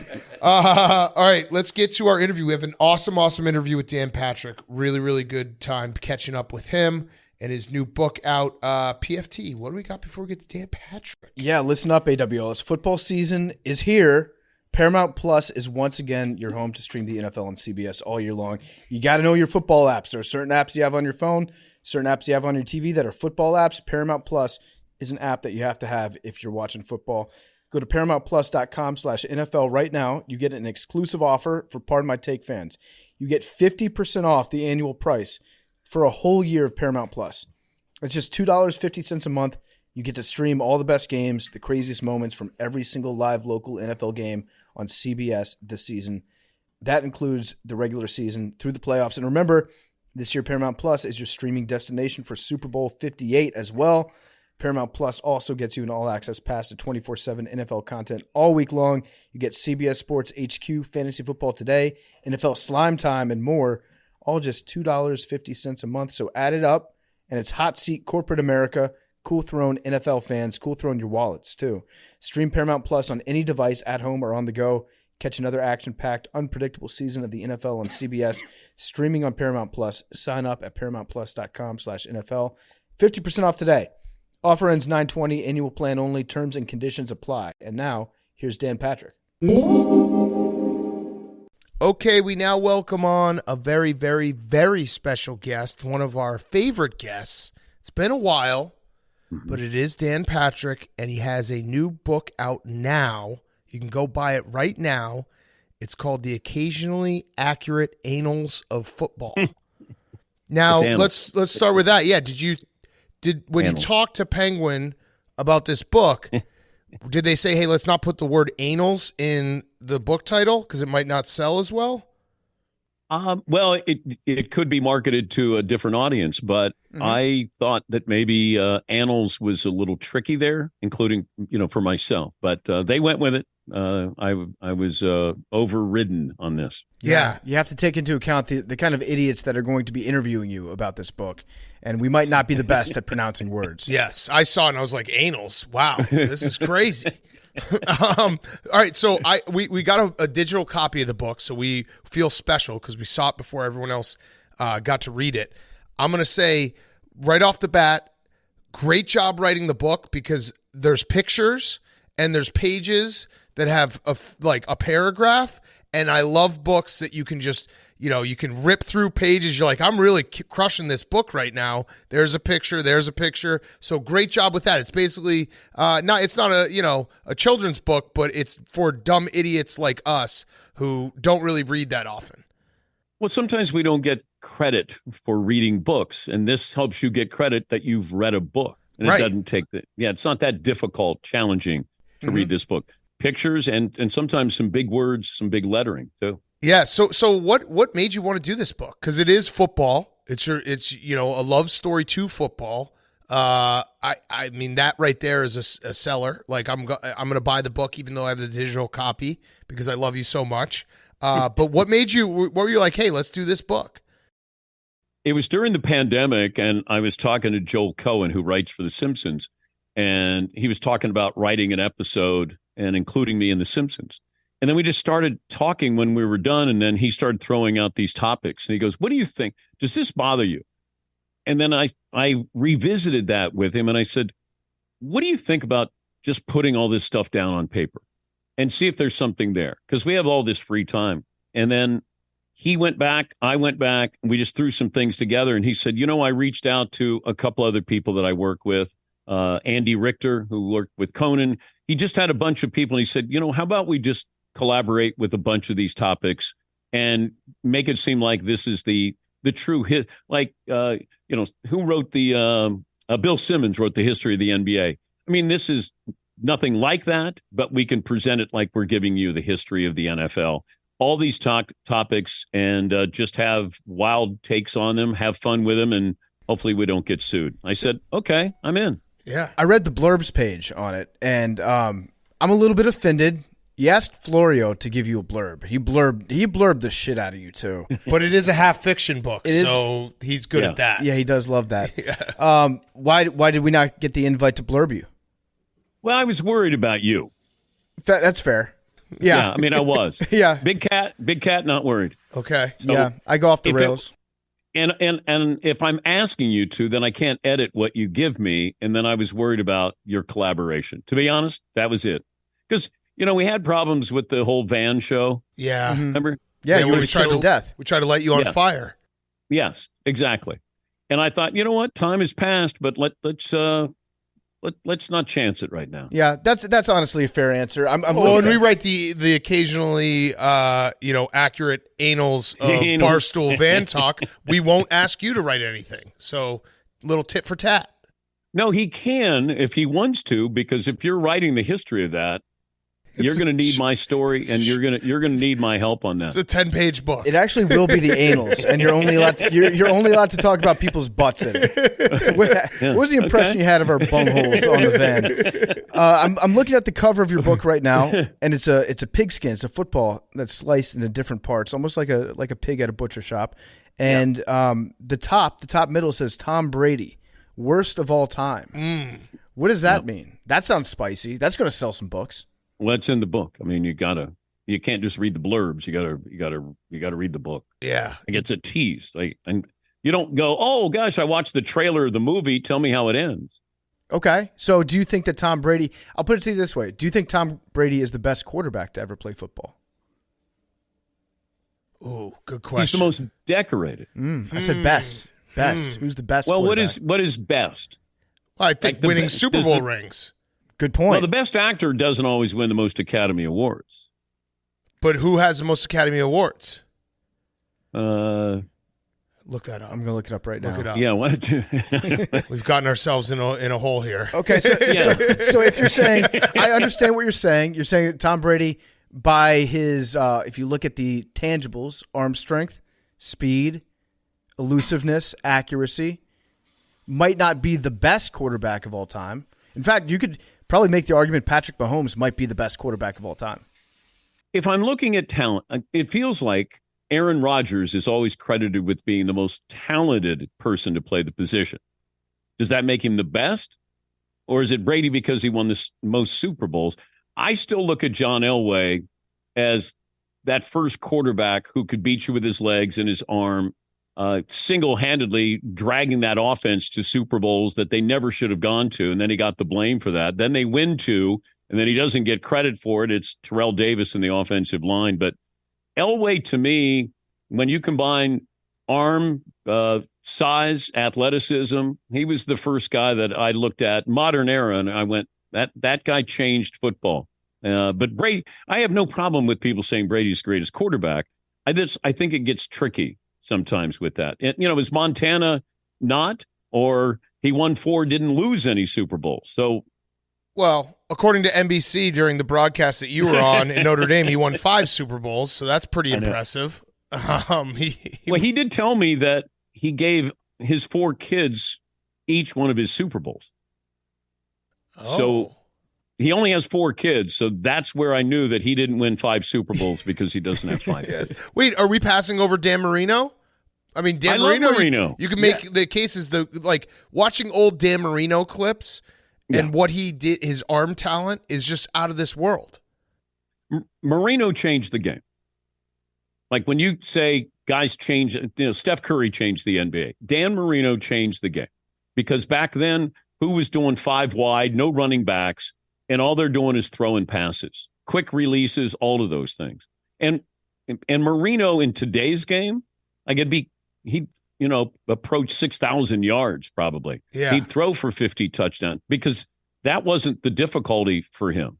He was doing that before. And he's convincing Don Shula, a defensive-minded head coach, let me throw the ball as much as I want. I like this. Is talking ball. What's the spiciest take? Can you give us a tease of the spiciest take or another take that you have in this book that people can buy it and be like, oh, I'm going to buy it because I want to get to this point and be like, oh, I heard that on Pardon My Take. So we cover the best game ever, worst game ever, most penalized game, the sneakers game, Fog Bowl, the catch, the drive, the Whizzinator. Nice. There's no topic that we shy away from. Let's put it that way. We fix penalties. Let's see. Wayne Gretzky is involved in this. What you bring to a tailgate. We revisit the Immaculate Reception, the butt fumble. We talk about how bad Pat the Patriot was.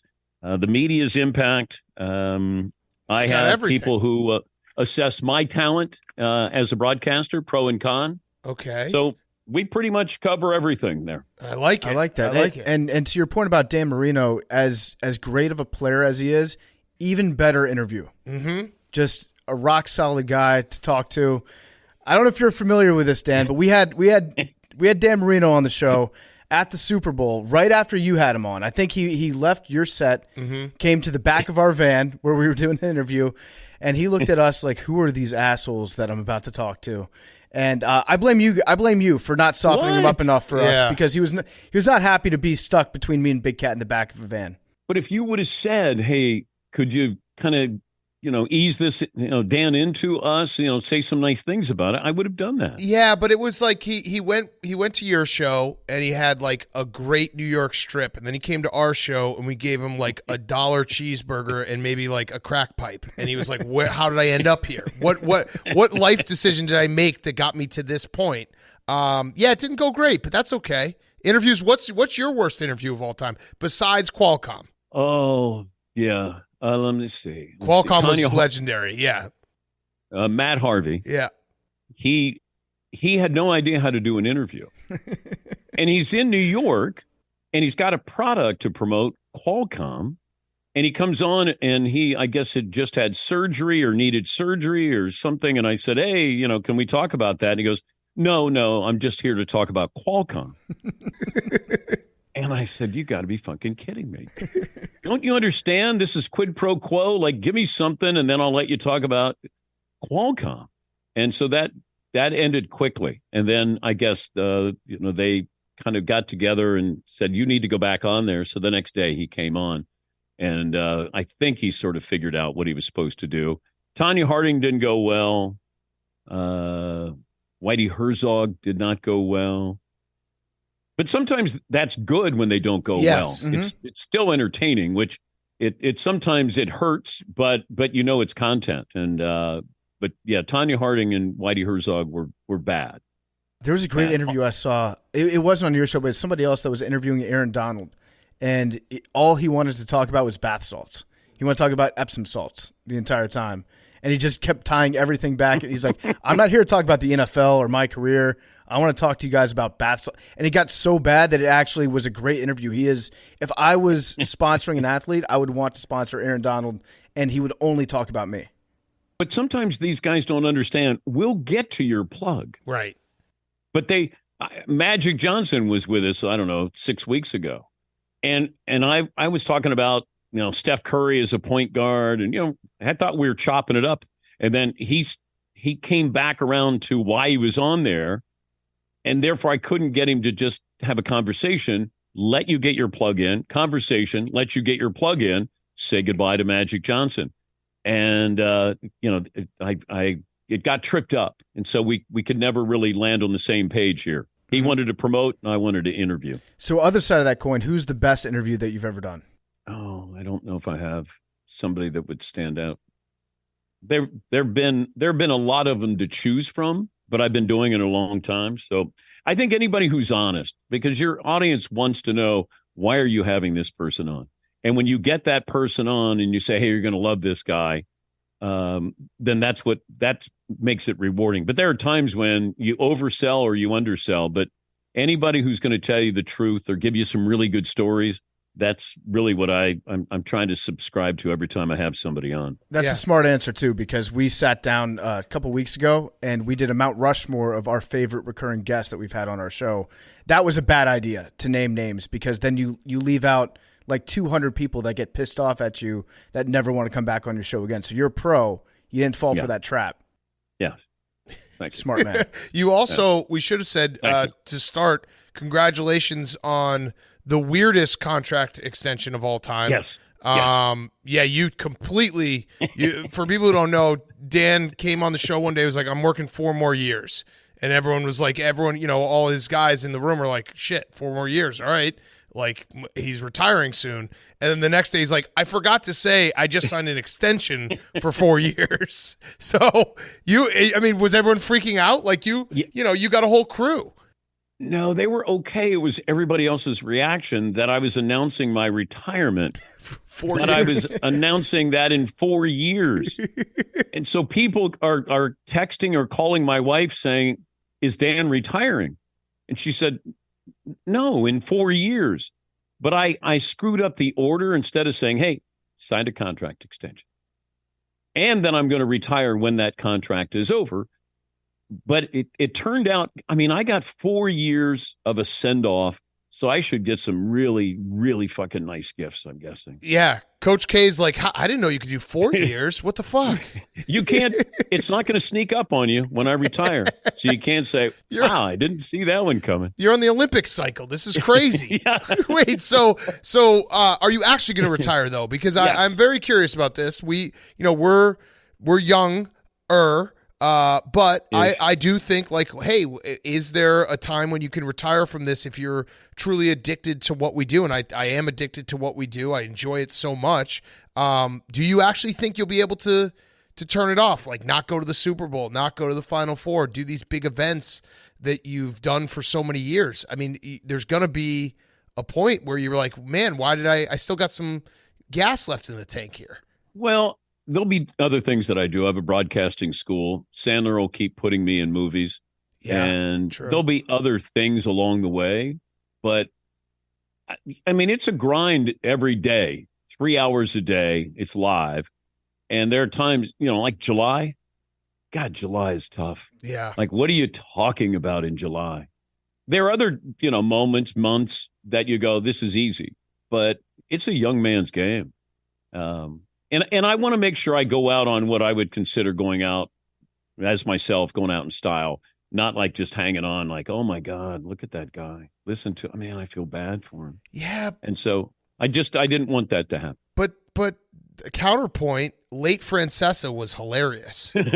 No, but I don't want you to laugh at me. I want you to laugh with me. Okay. Yeah, there's a difference. Yeah. There's a difference in that. I just don't want to be like, come here and listen to that. That is sad right there. Yeah, falling asleep. Yeah. Yeah. I Yeah. mean, that would be entertaining in a different way. But yeah, I respect it. One of the best all-time clips in sports radio is Francesa reading Jacob deGrom's run support that he got for an entire year and just saying 2, 1, 2, It's like bingo. 3, and he just goes on for like a minute and a half saying numbers. That's great. I mean, people listen to it. Oh, but my favorite is still Al Albuquerque. Yeah. Yes. Fake name. Yes. When somebody called up and then Mike said, there's nobody named Al Albuquerque. And then I think later he goes, oh, you mean Albert Albuquerque. Yeah, I don't want that to happen. Yeah. So I'm always interested to know from guys that do solo radio. I mean, obviously you have the Danettes, so they provide a lot of content for you as well. But at the crux of it, your show is one man talking into a microphone for 3 hours. And you came from doing SportsCenter, where things, for the most part, they're scripted. There was some ad-libbing, and obviously you like to have a lot of fun with that. But then you transition to just sitting behind a mic, and it's constant Dan Patrick opinions for 3 hours nonstop. Did you sit down the first day, and after 30 minutes, you're like, what the fuck have I gotten myself into? Well, I think people who do radio or want to do radio go, oh, that's not difficult. All you do is talk. And then those people usually get 20 minutes in and they go, now what do I talk about? Or what else can we talk about? I think you have to be strategic in who you have on, what are your topics, and then it gets into a rhythm, gets into a flow. But when we were on SportsCenter, probably 11 o'clock SportsCenter, I'm going to guess 60% was ad lib because you're ad libbing all the highlights. Stuff that's on camera, on prompter, obviously that's scripted. But I always loved radio. I thought that was the purest form where you can communicate. You could say something to somebody. They have to visualize something when they're listening to your voice. If I mention somebody's name, then you think of them. You let me into your car. Like, it's personal. It's intimate. Your voice, what it means to people. And I wasn't big into TV because it was a lot for very little. You'd spend 8 hours writing a show where you'd go on and you'd be on for an hour. And you could have a great show and then somebody say, how could you wear that tie? Or your hair looked terrible. You just stuff where you go, really? That's what it comes down to? But radio is different. It's just your voice and how it resonates with people. It's true. It's a good point. I mean, that's why even the one show we did on ESPN, I think we both realized quickly, like, this is different and not as fun as doing a podcast, because a podcast is similar to radio where we don't have a time limit. We can just talk for, if we find something funny and we just go down a rabbit hole, those are the best moments. And being able to have that free form where you can really dive into something, I think the audience loves. Well, that's what changed when I left ESPN, because I thought it was kind of formulaic that I was trying to be an ESPN radio host instead of just being myself.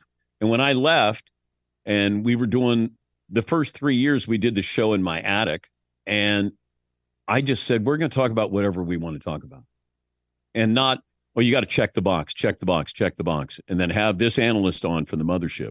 It was, I don't care what it is, because if we're into it, your audience will be into it. If you have fun with it, and that's what your audience, loyal, and they listen to you, so they'll invest in what you're talking about because you're interested. And I said to the Danettes, I said, I just want to have fun. I don't care if it's about movies or music or something embarrassing, or you have Joe Montana on. We're going to have fun every single day. And that to me is contagious. Nobody wants to listen to somebody bummed out in the morning or yelling and screaming in the morning. It's like, have fun. And that's the approach that we've had for going on now 17 years. It's a very good point. So you mentioned the Danettes. Do you miss McLovin or never even think about him? I don't think about him unless he's brought up. That's gonna kill him. I mean, I love Pearl. I've become very good friends with him, but that's gonna hurt him. Well, I would tell him to his face that I don't miss him, but I don't want to miss him because I had to do a show, and Marvin took over for McLovin and gave us a whole different kind of feel to the show. But McLovin bought into being sort of a class clown for us. And here's a Ivy League educated guy. And I said, look, you got to laugh at yourself. You got to have fun. And that's hard to do because, everybody has pride and an ego. And I'm asking you, if I'm going to make fun of myself and look silly or sound silly, you need to. If I'm going to make you wear an Alabama game jersey and nothing on underneath, walking around the streets of New York, then you have to be willing to do that. Or pie to the face or whatever it might, or flinch ball, like stupid things, but let's have fun with it. And he did that for the longest time. And then I think he wanted to be a radio host, or, he wanted to be a real journalist again. And I wasn't going to allow him to continue to do that. He is the best, though. Since we're talking about your career, what year was your best hair year? I'm going to say early to mid 90s. I thought I was crushing it. Yeah, that was because you do have phenomenal hair. And I just always wonder if someone who has such great hair, do they look back and they're like, man, at this point, I was throwing 99 on the black. Like, that was it. That was my hair. It's like Pam Anderson running on the beach in Baywatch. Like, she can look back and go, God, I had it on. I had it all. Yeah. It's sort of me running on the beach in Baywatch with my hair. Yeah. Although PFT has made fun of me. Like, I think you showed me a picture. Go, are you proud of that? And then my hair looked really bad. I forget where we were. You go, are you proud of that? Yeah. No. You've had great hair, but you've also had bad hair days. And you could tell which one it was. Like, I always had the hypothesis when I was watching, because I used to tune into your show all the time as a kid. It was like religious for me. Every morning I would watch SportsCenter. Then I would go to school. I would be 5 minutes late for class because I had to finish watching SportsCenter, then leave to go to elementary school. And I knew if Dan's having a good hair day, he's going to be bringing the fire with the voiceovers. If it's a bad hair day, it's like Free Willy or like an orca with the dorsal fin that's like drooped over. He's not going to have the confidence day. It's like look good, feel good, play good. Yeah, you could be right. There could be a correlation between that. Look good, feel good, play good. Sometimes I gave you angry highlights too, because I knew my hair wasn't great. And therefore it made me be a little more critical of a player or a team. So it could have consciously or subconsciously affected my delivery on SportsCenter. Would players would they get upset with you for delivering a bad highlight? Yes. If you said something, and sometimes it was they didn't hear it, but somebody else did. And then by the time it got to them, they're like, Rob Deere, who played for the Detroit Tigers, all he did was hit home runs and strike out. And I remember having a highlight where I said, here's Rob Deere. All he does is hit home runs and strike out. And that's the whiff. 0 for 3 on the night. So I'm out at a ballpark, which I always believe, go out, and just in case somebody wants to say something to you, they can. And he came up to me, goes, why do you say all I do is strike out or hit home runs? I go, Rob, that's all you do. He goes, that's true, but you don't have to say that. And I go, you hit home runs and you strike out. You strike out a whole lot more than you hit home runs. But you have run-ins with people. The whole Alex Rodriguez criticizing Derek Jeter's contract when he was on my show. And then he claimed that that we weren't really on the air, that he thought he was off the air with me, but he was criticizing Derek Jeter. Now, I don't even know that he's mad at me. We do the interview, and then this is a couple of years later, and we're in Dallas, and I said to my guys, I said, we should reach out, see if A-Rod wants to join us on the show. Call the PR guy. Said, oh, Alex loves you. I know that. Yeah, sure. And then he calls back. He says, Alex has a problem with you. And I go, okay. I'll just come over to the locker room. I get word that he's really got a problem with me because of this Derek Jeter thing. I didn't even know it. I go in the locker room, and you got, Steroid Row there with Canseco and some of the other players, Rafael Palmeiro. They're on the back of a couch, and they're looking. As I walk in, A-Rod is at his locker with a guy, I think his name was Mike Lamb, and he's just talking to him and makes me wait probably 15 minutes. I'm just standing there. And then I thought he was going to punch me because he started yelling at me. And I said, Alex, it was on the record. It was on the record. And I had Rob Dibble with me at the time. I said, look, I said to Dibbs, if he hits me, he goes, I got your back. I'll take him out. So I got all of the guys from the Rangers, and they're waiting for, they think something's going to happen here. But that got close to go time, I think, for Alex. Damn. Was there any other time that an athlete got mad at you? Because it is true. It's weird. We always want the guests to be happy and to feel good about the interview, but sometimes it just doesn't work out that way. And it's like, you knew what you were getting into when you came on the show. But I don't do gotcha.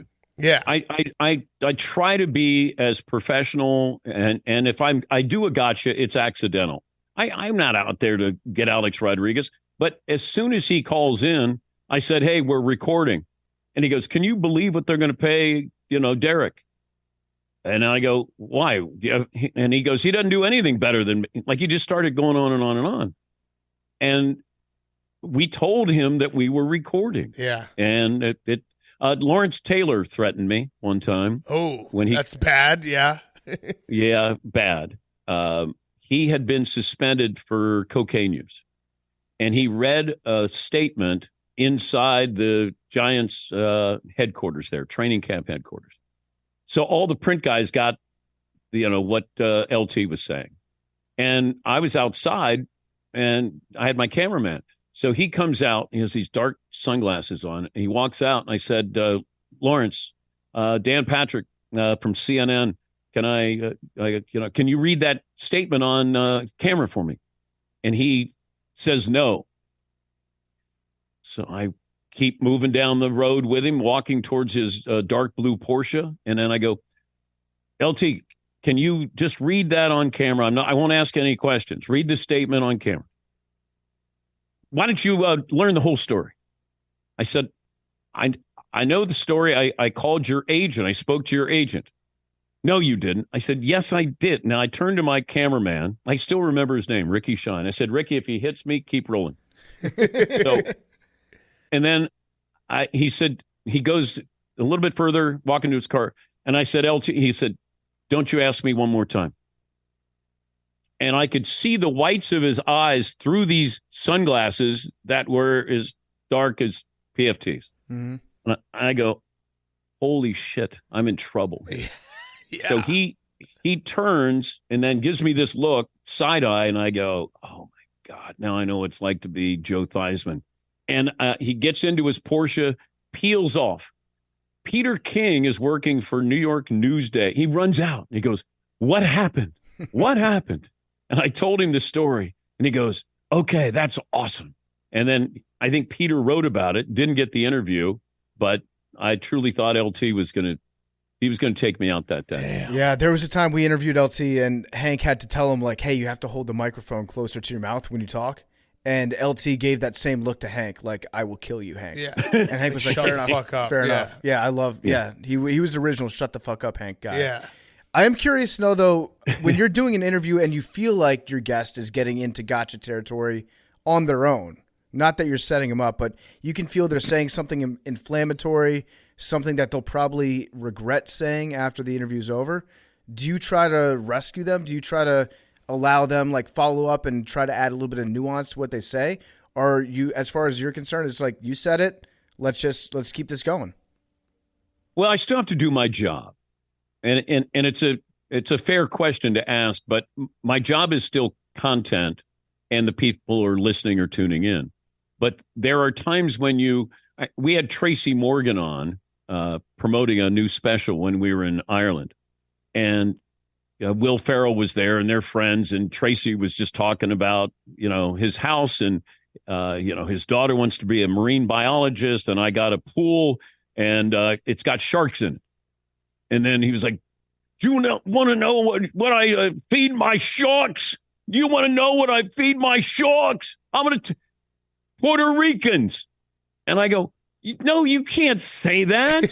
He goes, they gave me the joke. And I'm going, so he just said it in a way. And then I went, oh my God, am I going to get crushed for, letting him say that? But I tried to get him to back it, but he's a comedian. So it was out there, it was done. And sometimes there's a point of no return where you go, all right, next topic. Yeah. And then move on. Comedians do get a different set of rules. Yeah, we try not to do gotcha as well on this show just because we want people to have fun. We also play this fun game called We Read a Headline.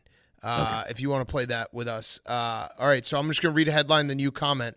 By the way, I don't know if you saw this. I don't know if the clip went viral, as the kids like to say, but Will Ferrell had his prosthetic testicles from Step Brothers that he hits on John C. Reilly's drum kit. Yeah.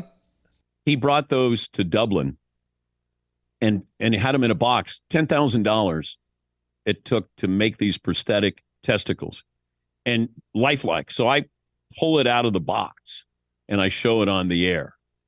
And the fact that Will traveled to Dublin with these in his bag, in his bag, and I thought now I didn't know if I could show those on the air, but I thought, I'm going to take a chance just in case. I'd rather beg for forgiveness there than ask for permission. But I did not realize those were lifelike testicles that he had, that he has a box in it that just says testicles from Step Brother. Wait, did you get yelled at? No one said anything yet. Okay. No one. But I don't know I don't know what you can show. And I mean, the body is a beautiful thing. So I just thought balls. Yeah, balls are not beautiful. The male body is hideous. It really is. Like, God bless women. Balls are gross when you think about it. I can't believe women allow us to climb on top of them. It is bad. Like when you think about it. Yeah. It's gross. But don't women always say, don't send me, a dick pic? I mean, they don't say it to me, but I'm just, they don't want to see that. Yeah. Well, there's a great group of guys on the internet who I'd love to interview who just send unsolicited dick pics to porn stars, being like, this is going to work. She'll see my cock and be like, yeah, it's on. Let's go. I want to date you. I know what to do with that. I know where that goes. Yeah. But you could get a true assessment, though, of yourself if you're going to ask a porn star. Yeah, I would that's rather true. not know. Yeah, I don't want to get rated there. That's definitely they just thumbs down it and just be like, next. All right, so we read a headline, and you comment on it. The headline is Dan Patrick unloads on Joe Biden for not caring about U.S. citizens. Thoughts? And what do I do? Well, I mean, why'd you say that? Oh, is that the lieutenant governor in Texas? It says Dan Patrick unloads on Joe Biden for not caring about U.S. The game is very simple. We read a headline. I know, but I get blamed for a lot of the things that this guy in Texas says. Yeah, somebody said, what do you have against the elderly? A friend of mine, I went to dinner, and he stopped by, and he goes, what do you have against the elderly? And I go, what are you talking about? He goes, no, this was during the pandemic that I think this Dan Patrick in Texas said, you know what, old people die. And basically, if they die, so what? And then I got blamed for that, for some of the things that he said. We don't align politically. And so he's had some things to say that I've had to apologize for. You should start just publicly walking back things that he says. Just reverse headlining him. Just like Dan Patrick takes back everything he said. I shouldn't have said that. Just put him in a box. I like it. Yeah. What do you have against the elderly? Nothing. Yeah. You said they die. I did not. That is a factual. That's a fact. Dan, do elderly people die?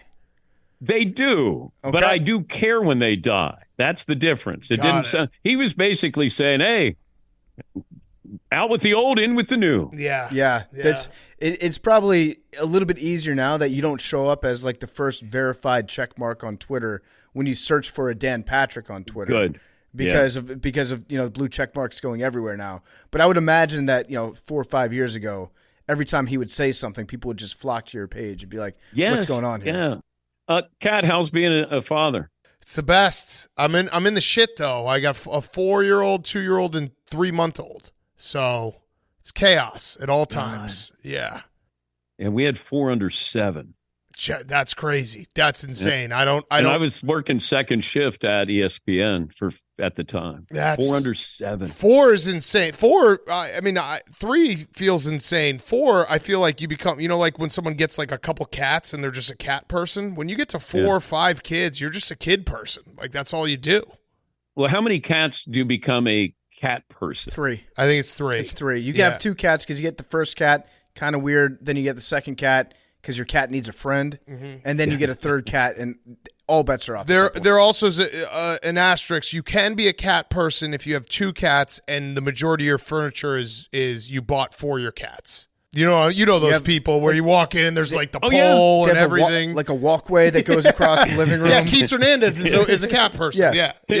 Yeah. I know somebody in the family tree. They at last count had 22 cats. Oh my God, that's disturbing. That's crazy. All right, so wait, you asked me about my kids. I want to ask you a real question about balancing, being a dad and doing your job. Were there moments that you look back and you're like, man, maybe I shouldn't have worked so hard? Because I struggle with that.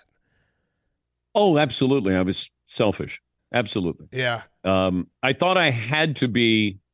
Because ESPN back then was really, really competitive. You had Berman, Bob Lee, you had Chris Myers, Chris Fowler, Mike Tirico, Oberman, myself, Craig Kilborn.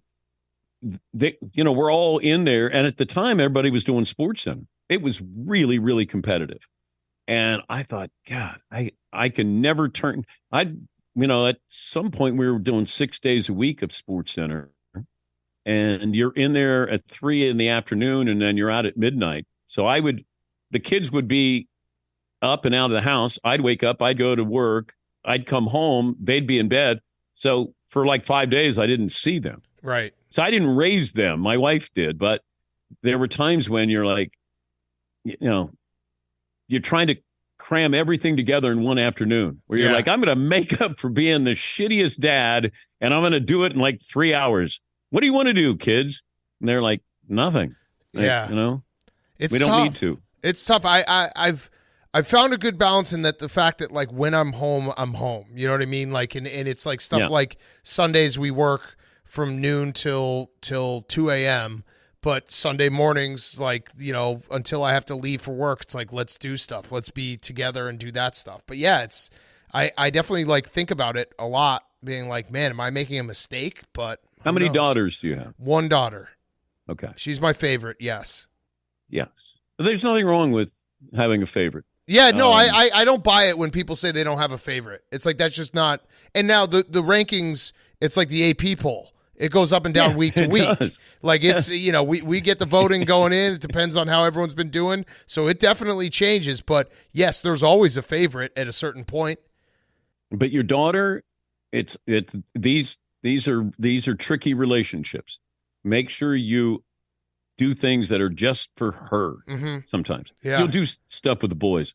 But I found that being a really good listener opens that pathway. I have 3 daughters, and we're in constant contact, texting, whatever it is. And then my oldest is a boy. But your daughter is tricky because I promise you this, in 10 years from now, I'll run into you and you go, I'll be damned, man. My daughter remembers this and this and this. And not that your boys won't, but your daughter is going to see you with your wife and remember how you are with her. If you're in the kitchen, you're holding her hand, you're dancing with her, you're laughing with her, you're whatever it is. Girls, they pick up and they do not forget. So always remember, they're watching and they're listening. For good or bad. All right, so she's going to be a degenerate horse better. We got that. that's check that one off. But no, it's good advice. It's good advice. Yeah. It's basically boys are dumb, which they are. We're boys. We're dumb. They are. Have you watched boys on a playground? Yeah. They just do stupid shit. They just bang each other and, run around and being goofy. Meanwhile, girls are calculated. Yeah. They already got clicks and, they're backstabbing and, there's stuff going on. It is Guys, true. it's very simple. You just play till you get hurt. Yeah. And then you're like, I can't play anymore. Oh, I was at the park the other day, and there was a kid just with a huge wiffle ball bat just walking around just smashing kids in like the face and the back. And I was like, who is this kid? I was like, but guess what? They're all laughing. Who cares? It's just boys being boys to the utmost. Are you done with 3? Yes. Three is it. 3 is it. 3's too many. No, it's not. My youngest I'd have another one now. My youngest is going to hear me say that so many times. Be like, what the hell did you mean when you said 3's too many? Like, fuck. Just say, Daddy was having fun. That's called content. Now shut up. It was just a bit. It was just a bit. It was all just a bit. If you have 4, I have to assume that you're okay with imperfection at all times. Yeah. Like, nothing is going to be going fully according to plan. It's just like, as long as the important stuff gets checked off, then we're good. Yes. Take a head count at the end of the day. If it comes up 4, then you've done your job. Yeah. But, you can't. That's the fascinating part of it, though, because you do not, like, you go into every day unscripted. Oh, yeah. And they write the script. Yeah. And then it's up to you to, if you change the script, edit the script or just let it play out. And sometimes it's fiction, sometimes it's nonfiction, but it's awesome. Yeah. Every day is definitely an adventure. So who's your favorite Danette? Oh, it's got to be Paulie. I'm going to say Marvin. Oh. Yeah. Okay. Yeah. Well, he's right here. He's literally right there. Here. Yeah. If he wasn't here, I'd say Seton. Oh. Yeah. Seton's kind of the wild. Yeah, he's kind of the wild card, the guy that might not give you, because Paulie does. He's like a Labrador. He'll give you the love. Seton will give me shit. Seton will keep me honest. Seton will keep me company at the bar. Yeah, I'd probably say him. Also, Paulie will just try to get you to go to Vermont like every weekend. Yeah, or Rhode Island. Yeah. We're grilling again this weekend. I don't know how many times Paul texted me being like, plot of land in Vermont. And it's like, dude, I'm not moving to Vermont. It does look awesome in the summertime. Oh, he has the best setup. He has the best life. I will say Fritzy is one of the most fascinating people who do this. There's nobody like Todd Fritz in doing this. He books our guests, but he's a fascinating person. It's some good and some bad, but there's nobody like him. There's a Kramer from Seinfeld feel to him. He just truly is a unique character. You can't make it up. He wants to be a stand-up comedian, but he doesn't want you to help him be I said, I'll get Sandler and Spade to write some stuff for you. And he'd rather bomb with his own stuff. I respect that.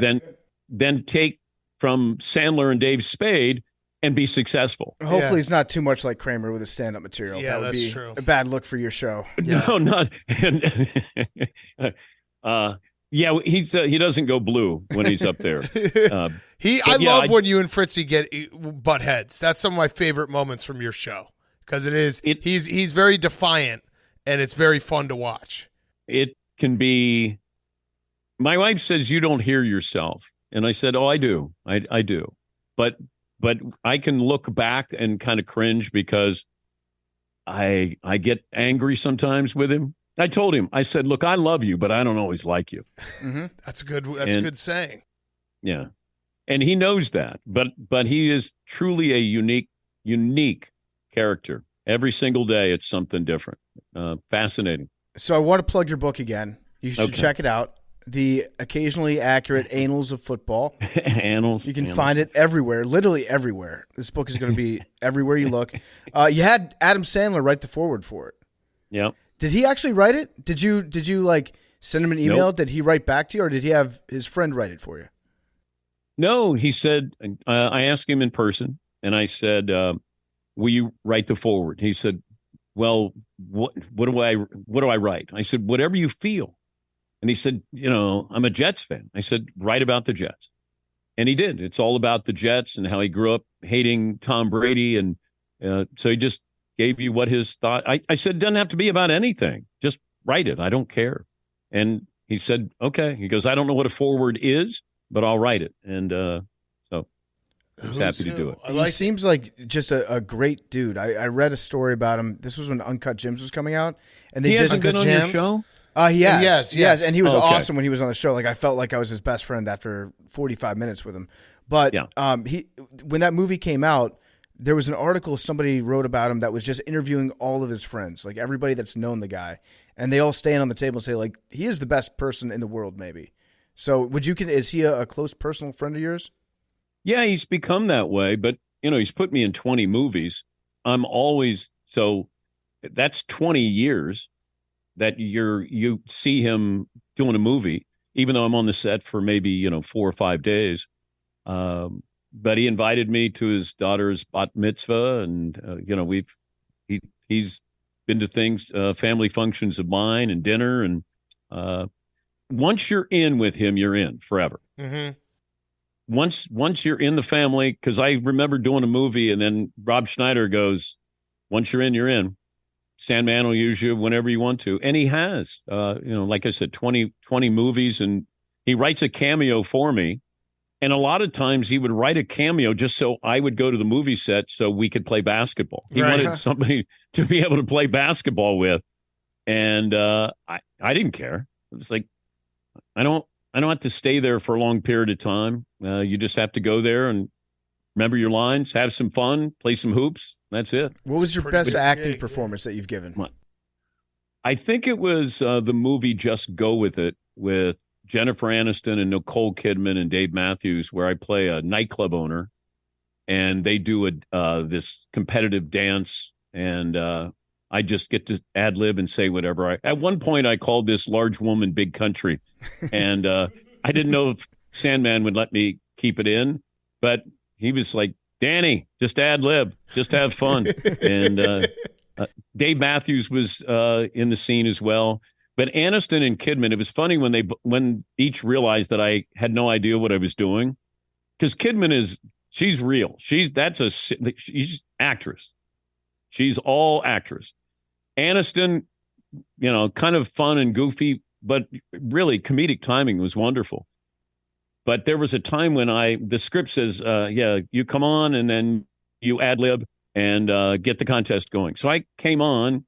And then I introduced people, and then I stopped. And Sandler's out in the, with the camera people, and he yells out in front of everybody, "Danny, got a fucking ad lib!" And you could see Aniston and Kidman are staring at me like, "Holy shit!" So Sandman comes up on stage. I said, "Look, man, don't let them figure out that I don't know what I'm doing until later, okay?" And then he goes, and so to his credit, he says out loud, "Danny, that's my fault. That's my fault. I should have written that down." And I go, yeah. And then he went back out, and I'm going, holy shit. So Aniston kept saying, "You're the sports guy, right?" I go, "Yeah." She goes, "So you're not an actor?" I said, "Well, I'm a performer." And then Nicole Kidman wanted nothing to do with me. and not that there was anything to do with me, but we went to this room where you kind of sit in between scenes. And I thought, if I ever get stuck with, Nicole Kidman, I got to have something to talk to her about. And my daughter goes, "I'm born on the same day as her daughter is." Okay. All right. That's a good connection. Okay. I got it. So I'm in this room with Sandler's Bulldog. It's just me. We're watching TV. Kidman walks in, and it's one of those where you walk in the room, and then you can't turn around right away, because then it looks like you didn't want to go in and talk to this person. So door opens, and I look back, and then she looks over, and she's like, "Oh." So she goes and sits on the couch. Once again, we're in the same scene. There's no dialogue. I'm playing with Sandler's Bulldog.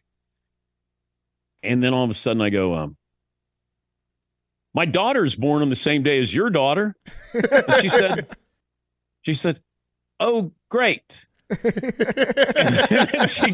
then she got up and left. Well, her husband shows up, Keith Urban, and is talking my ear off. So she's looking at her, like Keith was talking about the Titans. What do I think of the Tennessee Titans? Couldn't have been more involved in sports, but she's now looking at, like, I don't know who you are, but my husband knows me. But Nicole and I, it wasn't magic. Yeah. Yeah, I get uncomfortable when she comes on screen introducing me to an AMC theater. She's like, the magic of cinema. Where feeling bad can feel so good. I'm like, please don't talk to me. I'm intimidated by you. It bothers me when I see her on screen. It brings back bad memories because I'm thinking, God damn. Yeah. She's serious. Yeah. She's a very serious actor. And those people usually aren't welcomed on Sandler movie sets. Yes. People are very serious. Yes. But Brooklyn Decker was in that movie as well. Oh, love her. Yes. Big fan of hers. Huge fan. A lot of fun. Yeah. A lot of fun. All right, so I have one last question. This has been great. Everyone do go by the Occasionally Accurate Annals of Football. It's a great book title. My last question is the Roback question, RHOBACK.com. Promo code TAKE, Q-Zips, polos, hoodies, joggers, shorts, everything at Roback.com. Promo code TAKE, 20% off when you go to Roback.com and use promo code TAKE. We are on the precipice of the 2023 NFL season.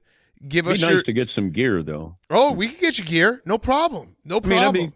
I mean, if you want. No, we got you. Nice. We got you. Actually, large. Can Marvin write this down real quick if you want to give him? Marvin? All right, so Marvin? Tell Marvin if you go to Roback.com and use promo code TAKE, you can get all the gear you want. Oh, okay, that's nice. Yeah, a friends and family discount. Yeah, exactly. That's just for you. That's a personal discount. So 20% off for just me. Yes. That is awesome. We'll delete this part from the show. We don't want our audience hearing that. Yes. Put Roback out of business. Yeah. Hey, are we having wings again? Do you still go to Wogie's? Wogie's, yeah. I love that place. We just moved to Chicago, though. So we're out of. You did? Yeah, we're out. We of got the a place here though for you. We also got to take you. Maybe we do a trip to Wingnuts. We found the best wings in the world in Buffalo. Literally the best wings in the world. And they're in Buffalo? Yes. Yep. They are the best. It's actually worth it to take it. Like, if you ever have something that, like, oh, maybe I should go to Buffalo for something, be like, yeah, I'm going to go because I want to try these wings. So Wingnuts. Wingnuts. They're that good. So you moved out of the city. Yeah, no longer in New York. We're in Chicago, though. A different city. We got a great wing place here, too, when you get here. And we're going to have a full basketball court in our new office. So you're going to have to come hoop with us.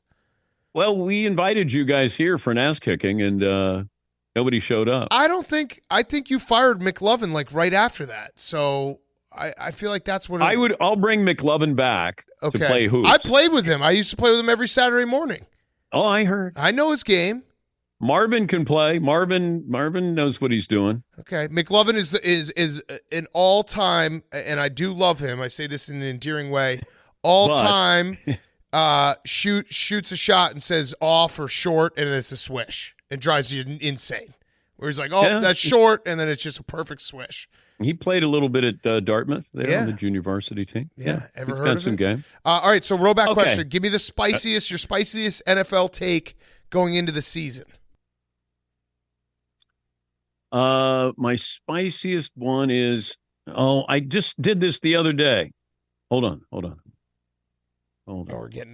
Hold on. Is this a rehash? He's putting it in the microwave. We're gonna reheat leftovers. It. Yeah, reheated spiciest take. Okay. Mike White. Mm-hmm. Will win more games for the Dolphins than Tua Tagovailoa.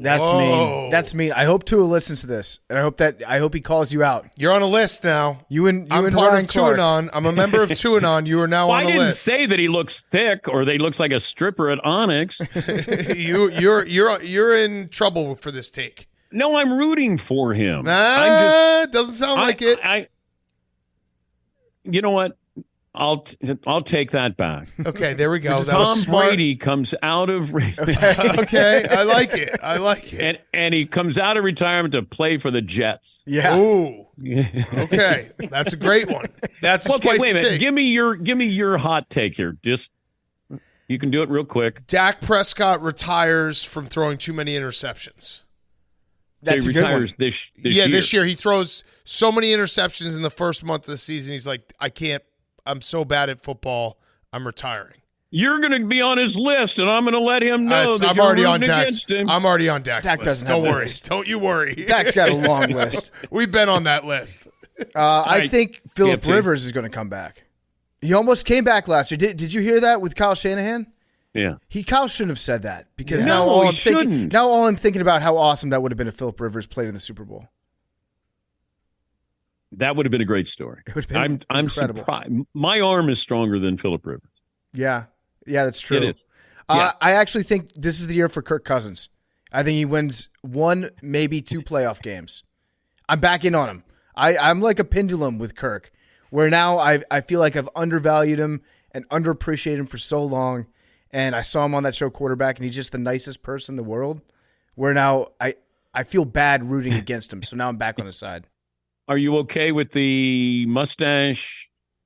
Goatee, That's a preseason Fu Manchu? thing. I think it's just a preseason We thing. think it's like him having fun with the boys in the locker room. They're like, look what I did to my mustache. Isn't that crazy? And he's going to be clean cut by week 1. Yeah. It was just a prank. He does strike me as somebody like, hey, isn't this a wild shirt I have on? Yeah. And, it'll be like a plaid shirt that Leave It to Beaver wore. You're like, boy, that is wild, Kirk. Yeah. But I think that show did soften people's criticism of him. Because they're like, man, he's just like us. He's an everyday normal guy.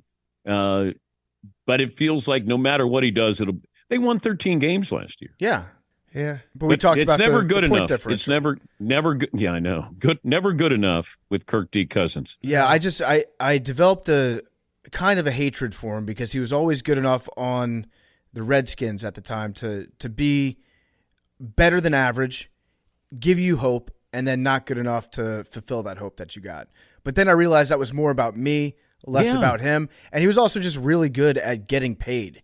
He's probably, him and Chase Daniel, the best 2 quarterbacks at getting paid. He's timed everything out perfectly when it comes to like the franchise tag. He got that twice, got guaranteed money, got more guaranteed money. Now he's going to get more guaranteed money after this season. So, I mean, more power to him. I can't be mad at him. If you're mad at Kirk Cousins, you're really mad at yourself. You're mad at the system. Why didn't they go for Trey Lance? He probably stinks. Well, because Dak's going to retire. Yeah. So they need some Yeah. Oh, that's right. Yeah. My step bad. up for him. Yeah, but Trey Lance isn't better than Cooper Rush. I don't No. know. You think? No. Well, I guess it's a project. I guess they're trying to do. I don't know. And can you be a bust at 23? Yes, 100%. Billy football. Jamarcus was a bust at 23, right? We knew by then. We might have known sooner than that. Yeah, but, Manziel kind of yeah. was, right? Like 23 was. Yeah, you can. I guess Trey Lance is not the age. It's can you be a bust without playing because he hasn't played. So that would be the better question. I think probably not. He's probably can't. He gets another shot to be officially a bust. But if you're 23, if he was taken 3rd overall, but you didn't trade all those first-round picks for him. Different. Definitely different. Is he – yeah, because some guys – like I remember Achilles Smith played for the Bengals. He went number 2 overall. Nobody ever brings him up as a bust, but they'll bring up Ryan Leaf just because Peyton Manning is one of the greatest quarterbacks of all time. Sometimes like Greg Oden and Kevin Durant. Mitch Trubisky and Patrick Mahomes. Like that's who you get drafted around definitely affects how people think of you, for better or worse. Well, thanks for thinking of me. Segue to let you guys say goodbye. Yeah. Oh no, we're not done. We're just this is intermission. This half. Oh, this intermission. Halftime. Oh, good. Yeah. We got another hour. Well, Dan, are you guys allowed to drink on the air? Yeah, technically, but we learned pretty early on that being drunk while podcasting not that funny. It's one of those things that if you do the drunk thing like 3 or 4 times a year, or sometimes we'll do episodes, Pardon My Bake, where we'll get really, really high. That's funny. But if you do it all the time, people are like, well, I don't really want to listen to the drunk guy. So it's sparingly. Hey, hungover episodes are sometimes our best episodes. That's true, but you can't do those every time either because no one wants to listen to a drunk person at 7 a.m. when they're on a train on their way into work. You know? Right. Well, we were thinking about drinking when we were in Ireland, and it was 2 in the afternoon till 5 in the afternoon was our time slot, and I thought, I don't know if we're going to be any good. Right. It'd be funny with, Fritzy doesn't drink and Marvin doesn't drink, but Seton and I are experienced and Paulie's kind of sneaky, but sometimes it makes you wonder how funny you think you are when you are drunk to then go, would I subject my audience to something like that where we're, doing shots and having Guinness? Yeah. Not as funny as you think, I think is the answer. Well, didn't Eckersley stop drinking because he saw a video of himself when he was drunk, and then that sobered him up, that he never had a drink after that? That Good could self-awareness. happen. Yes, Yeah. yes. It probably would have been funny to do it one time in Ireland, you know? Yeah. Yeah. Well, maybe next year when we go back, we'll do that. Okay. Well, thank you, Dan. Always great having you on. Really love having you be a guest of this show. And good luck with the next 4 years. 4 years for everyone to get their gifts ready. It is Could you the most you've sucked your own dick so hard that you're going to do a 4-year retirement tour. Yeah, something like that. So it's 20% off. Yeah, Roback.com. Yep. Okay. Just for wanna you. Make sure Just I got for that. you. That special. Marvin, you got that there? Okay. Marvin's not allowed to use it, just you. Yeah, just you. Oh, no, I know. Don't tie. Next thing you know, we're going to get a text from Roback, and they're going to be like, why are all these people in Connecticut buying it? And then we got a problem. So, All right. Well, good luck with my anals, and thank you again, guys. And great to talk to you again. all right. All right, thanks, Dan. Dan Patrick was brought to you by Paramount Plus. That's right, Paramount Plus again, because they really want to remind you guys that you need to have Paramount Plus if you want to watch NFL this season. It's football season. Go to ParamountPlus.com/NFL. Get the exclusive offer. It's just for PMT fans. 50% off the annual price. You get a whole year of Paramount Plus. That's just $250 a month to stream all the best games. $2.50 a month. It's crazy low. You stream all the best games. You get the best moments from every single live local NFL on CBS game this season. That means regular season. That means you get playoff games. That means you get the Soupy. You get the Super Bowl because Paramount Plus is the streaming destination for Super Bowl 58. $250 a month, plus you get all the other stuff that comes along with it. You get 24/7 NFL content all week long, not just the games. You get CBS Sports HQ, fantasy football, NFL Slime Time, and more. Just $2.50 a month. Check it out right now. Paramount Plus, ParamountPlus.com/NFL. ParamountPlus.com/NFL.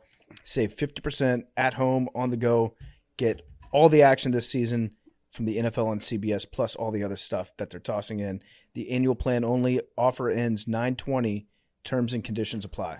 Great cameo by Josh on the Paramount Plus. Great cameo, our guy Josh Allen. Love Josh Allen. Love him so much. Shout out Paramount Plus. They're a lifesaver for me. So many good kid shows on there too. Okay.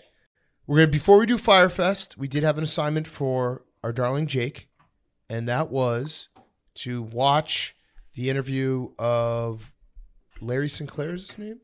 The man who claims that he had sex with Barack Obama, who went on Tucker Carlson. This started, if you missed the episode, Jason Whitlock had a Twitter space titled, "Does It Matter If Obama is Gay?" We made Jake join the Twitter space and send us the notes. These are the pressing issues. So this is a follow-up. Jake, Yes. you have your PowerPoint ready. Yes, I do. Okay, And if everyone you're watching subscribe to the YouTube, yes. You can follow along. How close are we to half a milli? 50,000. Okay, let's get some subscriptions going. Oh, we're closer. Oh, Memes is looking mean at Hank right now. 17,000. 17,000. You were way off, Hank. Apologize to Memes. Sorry, memes. Okay, Jake, let's do it.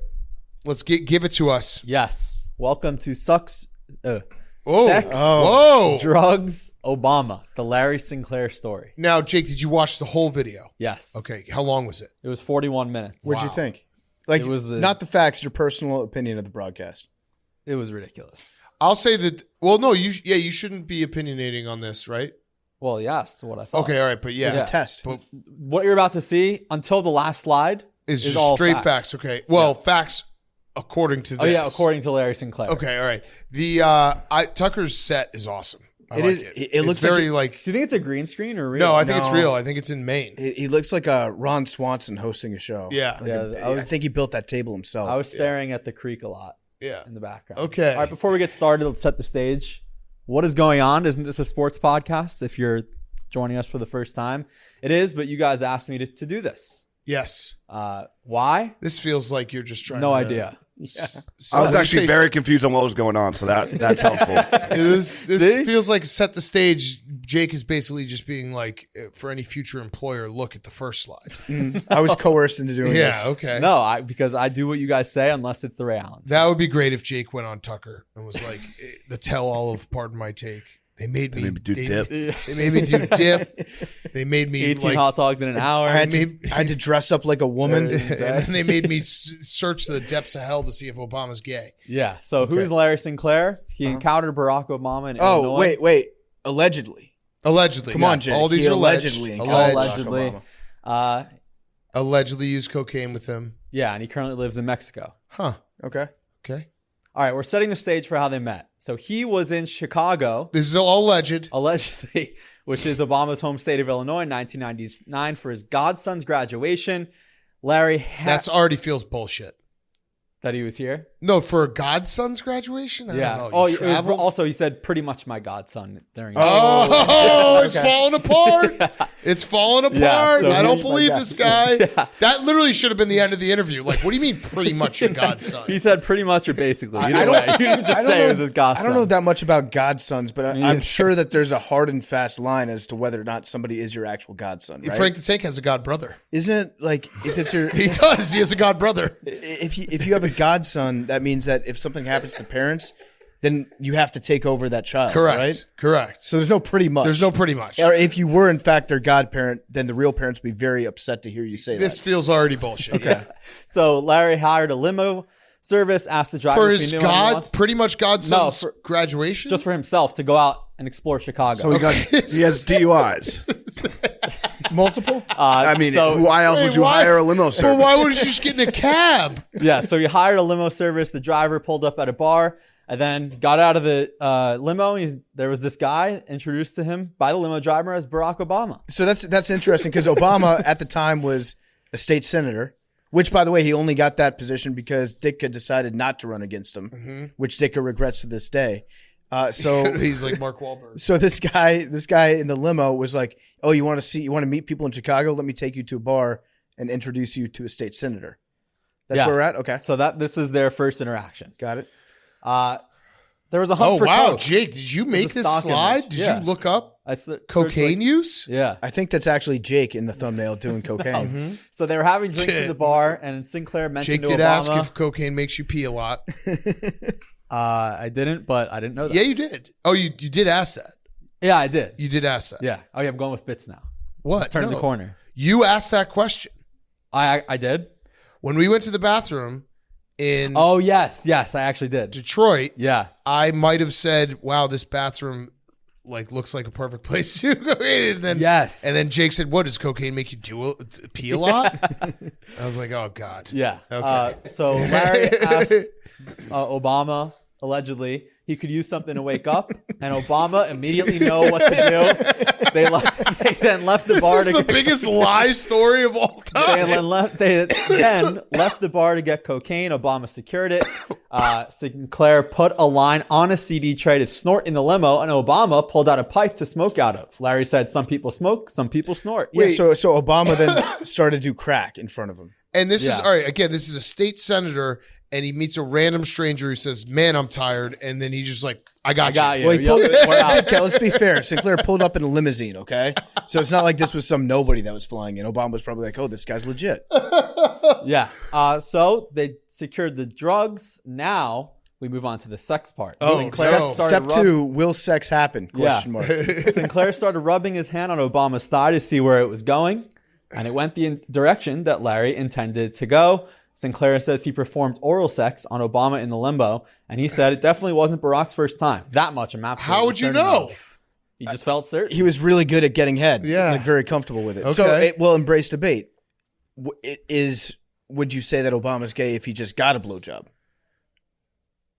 Well, yeah, if you just state it like that. If you close your eyes and you're like, maybe the 60-year-old guy is actually a hot chick. Yeah, okay. All right, so this is what happened on their first night. The next day... Wait, that looks photoshopped. It is. Okay. I just Googled Sinclair Obama. That's one of the first things. That's so blatantly photoshopped. Yeah. So Oh, my God. Apparently, Obama showed up at Sinclair's hotel room the next day with no warning because he wanted to run it back. You want to get more head, okay? So back to back. What a quote. Yeah. You're not going to believe this. I blew this guy twice. Yeah, Sinclair said that to his friends when he saw Obama in 2004 when he was watching the Democratic convention. And he said, like, when we're watching football, we're like, hey, blah, blah, blah. PFT, you're not going to believe this. Yeah, Blew see him that twice. guy right I blew there? that guy. I blew Why that would he guy ask for twice. some reciprocation? Yeah. I don't know. Good point. Yeah, so that's what happened the next day. Tucker Carlson, you can be critical if you want, but he actually was a very good journalist here. He asked, what was Obama like on crack? Okay. And Sinclair said, calm, almost euphoric, pretty controlled and talkative, but not really saying anything. I mean, It that's kinda just contradicts each other. That's a No. pretty good description of Obama in general. Yeah, but that doesn't. They then said Tucker was like, kind of like his presidency. Oh, that kind of. Okay. All right. Yeah. And then, That's not what a person on crack looks like, but yeah, okay. yeah. It's like Larry Sinclair's like, yeah, the boobs So were like sand. Sinclair Yeah. apparently put this whole, what he said on Tucker was apparently on YouTube in 2008. YouTube took it down, and he claims that YouTube gave away his account and his Microsoft email to where he said Microsoft gave away access to his email, and vacation replies were busy telling people that he was, quote, busy giving blowjobs and he'll get back to you when he's done. So that was the auto reply. So it's kind of like a PS5 message. But Okay. Wait, Microsoft gave access to his email, and vacation replies were busy saying, I'm busy giving blowjobs, and I'll get That back definitely to you. sounds like something Someone Microsoft hacked him. would do. yeah. Just a random All right, guy. so- let's take his email and joke on him. Jake, I did do some research into this on my Yeah. own when I found out that this guy was going to be on Tucker. He said this actually for the first time in 2004. 2004. 2004 is when he said it. He Okay. gave like a big speech at the And Washington he failed the Press Club. polygraph test. He failed a polygraph. Also, he's been convicted a couple times Oh, of forgery. we'll get to that. We'll Okay, get to all right, that.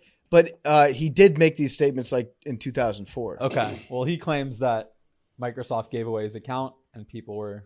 I think it'd be funny if there was a guy that looked exactly like Obama who was gay and probably had sex with, I don't know, like 500 guys coast to coast. So there's a bunch of guys across America that think that they had sex with Obama. Yeah. That would be a great wrinkle to the Yeah. story. Okay. All right. Now, the drum roll.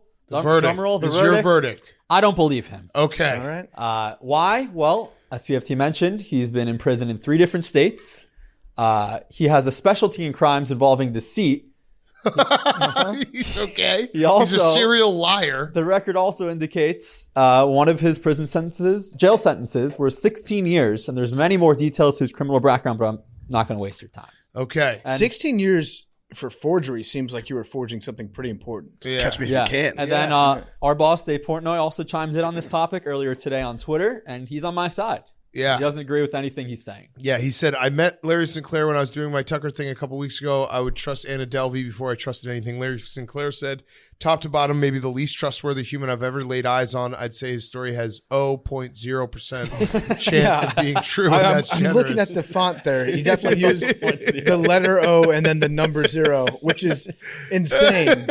Maybe that's a good way of, like, if Larry Sinclair ever tries to sue Dave, he's like, well, that wasn't He never said that wasn't an 0.0. actual percent. Yeah. Invalid number. That's smart. Yeah, this is I'm gonna say I don't believe him. Thank you, Jake. I do. You know, I do believe the guy. All right.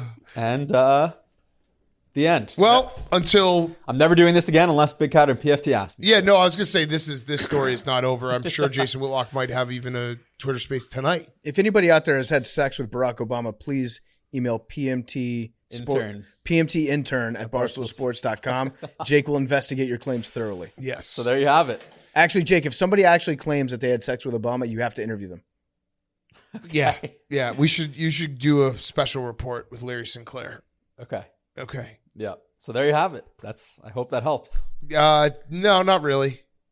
All right. Well. No, it's not your fault. Yeah. It's just a liar went on TV and said Yeah. a story. I and spent it's some like- time putting Yeah. it all together. It helped in the fact that it confirmed that I did. Well, I guess actually it did help because I don't have to watch the video now. Yeah. So I watched that it was on 2xB too, just so we're being clear. Oh, So you might have missed that some facts. is something you got to disclose before the report. Well, I'm saying it now. A little late.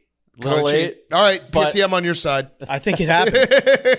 I think Obama was hanging out at a bar. A limo pulled up, and he was like, "Well, let's be clear. I want you to give me some head."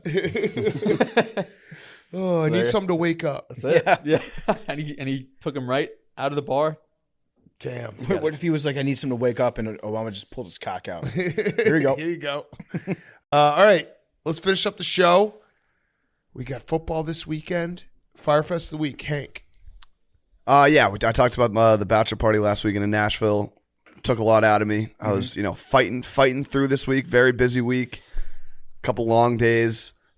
Yesterday was in the office late, going through advisors, finished, and Wonton Don was streaming, trying to get to 500K subscribers on YouTube. I hopped on. We were just shooting the shit. One of those situations I kind of not forgot we were on a live stream, but just wasn't, my brain certainly wasn't on. I was wiped. I was about to go home, but I just hopped in for a minute. We started talking, and he told me that cows and bulls are actually the same species, and that blew my mind. And then everyone was roasting me on the internet for being really stupid. Shit. Yeah, it's like the bull is the male version of a cow. Yeah, that I didn't know that. Damn. You learn I didn't know something that every either. day. All right, thank you. I stand you. with Hank. Thank you, I man. You guys didn't are know that. idiots. How many times have you seen bulls and cows hanging out? A lot. Where? I lived in Texas for like 10 years. All right, I guess again, it was dumb. It was a mistake. Not a mistake. I'm just dumb. Not a mistake. But it was though. live, and that was the mistake.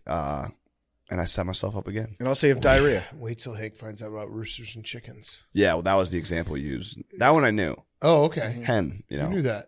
So you're Henny. good. It's in my name. Yeah. Yeah. Yeah, Hennies. Okay. You're not a world-educated smart person. No, world renowned. World-renowned smart person, so that's fine. You learn something new every day. I'm sure there's people listening that are like, wait, Yeah, bulls I are don't the know. males I don't and know. cows are the Maybe females? some I like don't know. 14-year-olds. I don't think so. No, Yeah, the little- I thought there was male and female cows. That's on me. Max, you knew that? No, I did not know that. I think this is a group thing that it's easy to talk shit after the fact, but I think that's a fun fact that I did not know that. Okay. Bulls are Memes? like aggressive. Cows are. Yeah, because they You are didn't know either. men. They're I guys didn't know with either. balls. All right. Yeah, Didn't know see, that? What? this is- see? Yes. All right. You thank didn't you. either? Non-Fire Some Fest. people Take need it to back. stand up I and take it think back. I sometimes. take it back. Okay. Not a Fire Fest at all. Okay. Take it stricken from the record. What's your Firefest? All right, PFT. My Firefest is I also had a good time last weekend. I hopped out to Lake Tahoe for a weekend. It was beautiful out there. Awesome place. Want to go back next year, maybe for the golf tournament. But on my way out there, I was on vacation. It was a Friday afternoon, so it was the weekend, and I started having a couple cocktails. And one cocktail turned into two, turned into three, turned into four, turned into five on the plane. And How long's the flight? it wasn't that long. It was maybe like 3.5 hours, something like. But I was mowing through them. I can drink on a plane. That's where like I'm in my God moment on a plane. I could just suck them down. I'm like Larry Sinclair. And so I had a bunch of cocktails, and then I proceeded to brag on Twitter. I was like, not to brag, but I think I just set the world record for the amount of cocktails drank on a plane. And then I get off the plane, get onto my connecting flight to go out to Tahoe, and I realized that I left my wallet on the plane as I'm in the air on my way to Lake Tahoe. So I had to go to a place with casinos with no ID in my pocket. Still don't have my wallet with me. Don't have my debit card. Don't have any of my IDs. Don't have anything like that. I'm waiting to get it shipped back from the airline. It still hasn't arrived. And then I'm getting on another plane tomorrow to fly. And so, I've been sans wallet for the last week. You have a passport, though. I do have a passport, so I'll be able to. Thank you for reminding me. I need to pack that tonight Yes. because I don't think that they'll let me fly to South Carolina for the Pup Punk concert at USC. Plug God. But yeah, I've just been without a wallet all like week, how we've made it like which is a bad thing for us to plug shit. it's been God forbid I promote the company. no. We've just bullied ourselves into being like, let's never promote anything we're doing. Yeah, but I am going to be at Bojangles playing with Pup Punk on Friday night at 9 p.m. There's a bus, there's a shuttle that's taking people out there. Come see us. I won't have my wallet though. So Will they be serving food during the set? That's a good question. I would imagine that they're going to have food. It's Bojangles after all. And just will there be people like walking in, like just going to get like a number 3? I don't know. Punk play? I hope it's like that viral video of the punk band playing in Denny's. What does he say at the start? Like, rocks. Let's fucking go, Denny's. Yeah. That's what we're going to be doing. And just for anyone who's going out there, have a great time. If you're feeling tired at all, PFT will let you suck his dick. I will. Yeah, that's a fact. That's a fact. You guys on the Yak have the Kiss coin. I've got the suck dollar. So if you just give me all you got to do is yawn. If you give me my suck dollar, then it's on. You're allowed to suck. Well, you have to show up dick. in a limo. Yeah. If you show up in a limo. And you have to have a pretty much godson. Yep. Yeah. All right. My Fyre Fest is a pre-Fyre Fest. Football's all the way back, and I am just realizing like how much my mood and happiness goes along with my teams, because I do think the Badgers might be in trouble going to Washington State on Saturday night, and then the Bears-Packers. We already talked about how significant this feels. Can't lose both. I've had that thought in my head, like, oh yeah, you're a loser. You have a great life, you have a great family, all these things, but yet you still let the outcome of a football game affect how you are going to feel for an entire week. And I had that epiphany this morning, and there's nothing I can do about it. Never give it up, though. Yeah, if I go 0-2, it's going to be sad boy season. Never give it up. Coming Sunday and Monday. Never give it up. Yeah, it's a pre-Fyre Fest. Just more of like maybe I should try to figure out a way to emotionally be able to handle things better, but I don't think that will Imagine ever how happen. bad the show would be if we emotionally handled things well. No, it would be awful. terrible. Yeah. Can you imagine Hank just being able to be like, oh, well, the Patriots aren't very good this season, whatever. I'll just bet on the Cowboys. It would make the show awful if he did that, hypothetically. It'd be like when the Heat and the Panthers lost in the finals for Jake. Yeah, and he was like, oh. He's like, get him next Good year. run. It was a good run. Yeah, see? We never want that. We don't want to be emotionally If the Bears lose to the Packers, I'm like, well, I liked a lot of the things that we saw. Yeah. Well, here's the thing. Like, I know I'm a loser for not being a diehard fan, but I can walk in on Sunday with you guys knowing no matter what, it's going to be a great day. Oh, man. See, yeah. I truly feel that way. No, but you know what? Like, Max loses the Super Bowl. He comes on the show, and he's got the 1,000-yard stare. It looks like he got battered. a lobotomy Yeah. and just takes our abuse. How did we get here? It was great. No, we're using you as a great example, Max. You're the perfect example for sad sports fandom. Okay, Jake, finish us off. Yeah, the other day, I was on my way to the office. I was taking the bus here, the CTA. I was running to catch the bus, and I strained my quad. Oh, no. Damn. And then I played tennis, Wait. and it hurt And you don't- a lot. Can you get the ADA apartment back?